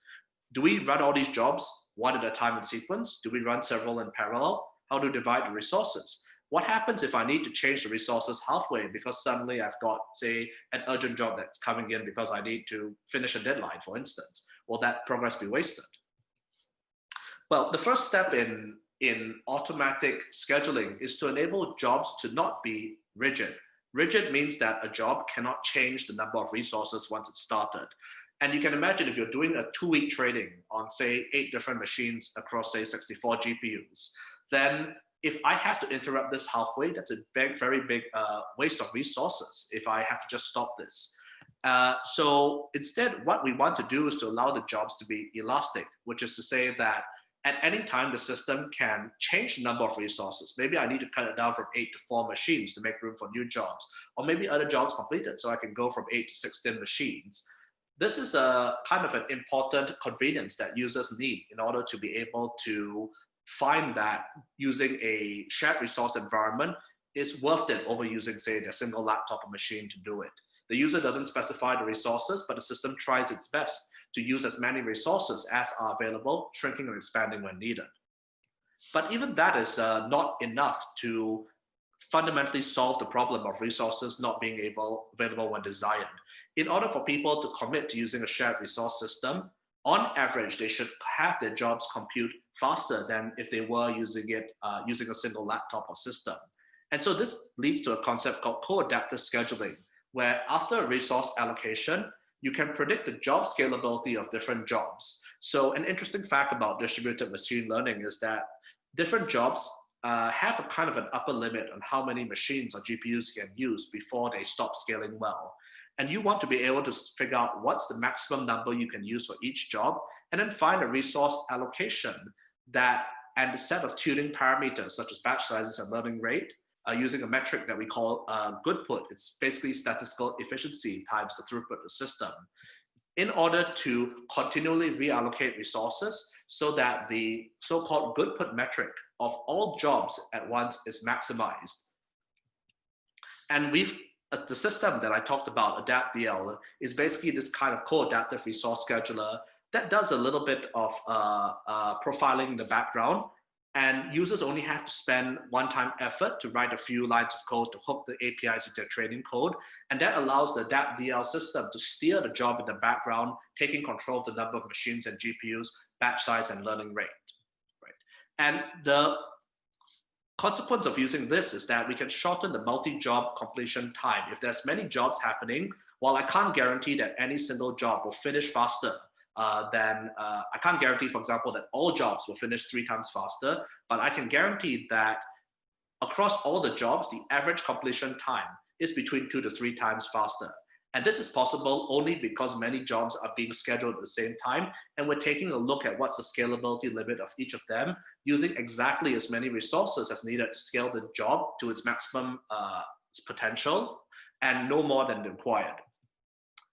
And this basically requires 3 lines of code change. 1 line to enable the adaptive batch sizes, 1 line to enable elastic training in PyTorch, and 1 command to launch on a cluster. So once again, from a productivity standpoint, it's important to make sure that the code modification is as few lines as possible, so people find that the opportunity cost of going to a shared resource environment, which is I have to write more code, I have to give up the guarantee of the job always completing on time, is made up for by, well, it's pretty convenient to be able to submit a big auto-tuning job. Just let the system take care of it. And I know this is going to complete faster than if I were to do this tuning by hand, relying on distributed tuning such as Tune, relying on distribution such as AutoDist, relying on scheduling such as AdaptDL. Okay. All right. I'm going to stop my presentation here as we're coming to the last 10 minutes, and I'd like to hand over to my other presenters to finish the summary and closing remarks for the tutorial.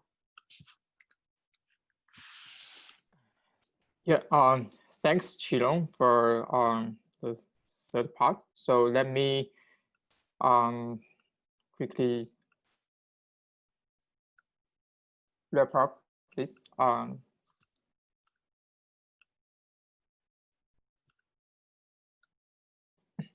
Yeah, let me wrap up this tutorial with a single page summary. So we have with the goal of learning with all type of experiences, we present the theory of the standard equation that gives us a blueprint of machine learning paradigms to like understand and unify and generalize many of the major machine learning paradigms which were designed to handle different type of experiences. And with the standard equation, the experience function f encodes different type of experiences in a single uniform format, including like data instances, constraints, informativeness, rewards, adversary models, and so forth. And this standard equation really gives us a turnkey mechanism for like problem solution design by like reusing originally specialized algorithms to other broader contexts and enable us to like compose experiences in particular problems to deliver the end solution. And on the practical side, we operationalize the concepts and the framework with Tensor to support this composable machine learning. And then in the third part, we discussed computing, including the modern infrastructures of productive ML for automatic tuning, distributing, and scheduling. So I believe this is really an exciting direction to for further study in the future. There are a lot of different things we can explore. We can explore, like say, in terms of this standard equation and the theoretical framework.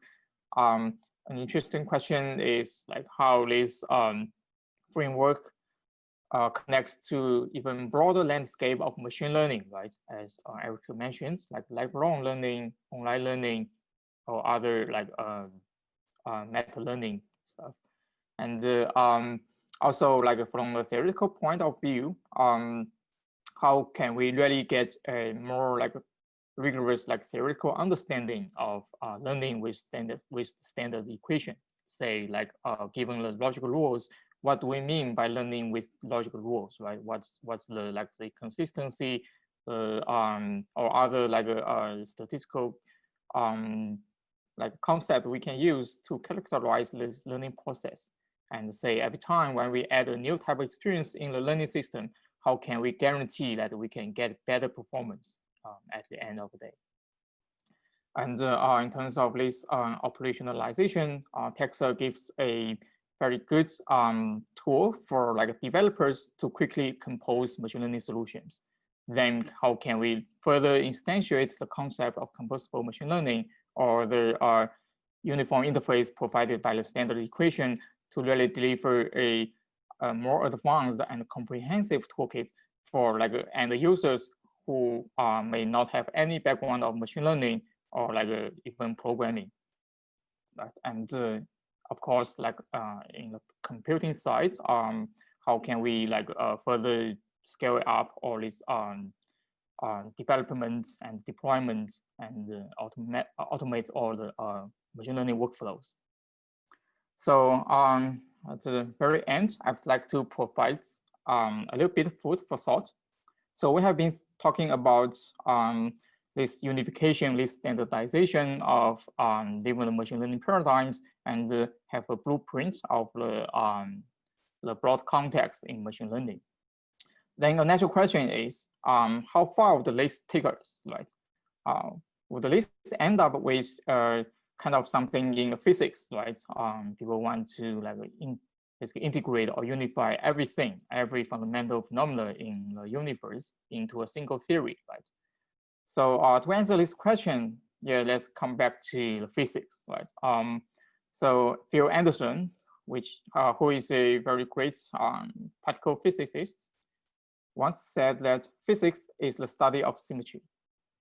So by symmetry, we mean like unification and the relations between different concepts in universe.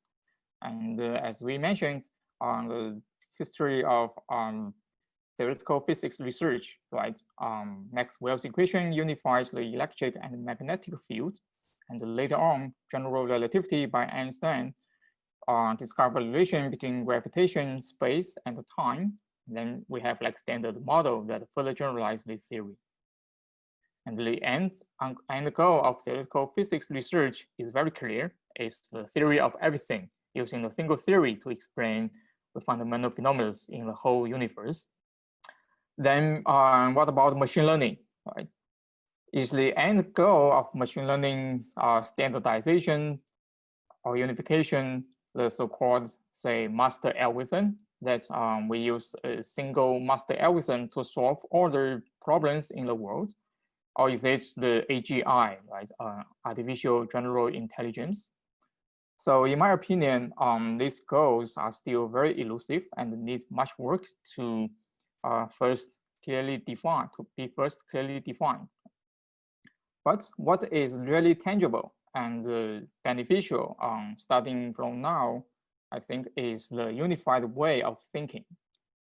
With the unified way of thinking, we get a systematic understanding of the whole landscape of machine learning. And based on this, we can devise mechanisms for automated solution creation to different problems in the world. And the end goal is to improve machine learning productivity and especially accessibility to the broader users. Okay, so this is pretty much of this tutorial. We attached, for people who are interested in further reading, we attached some references. And for more resources like the slides and the videos, please visit the tutorial website, and we'll be posting all these resources on the website.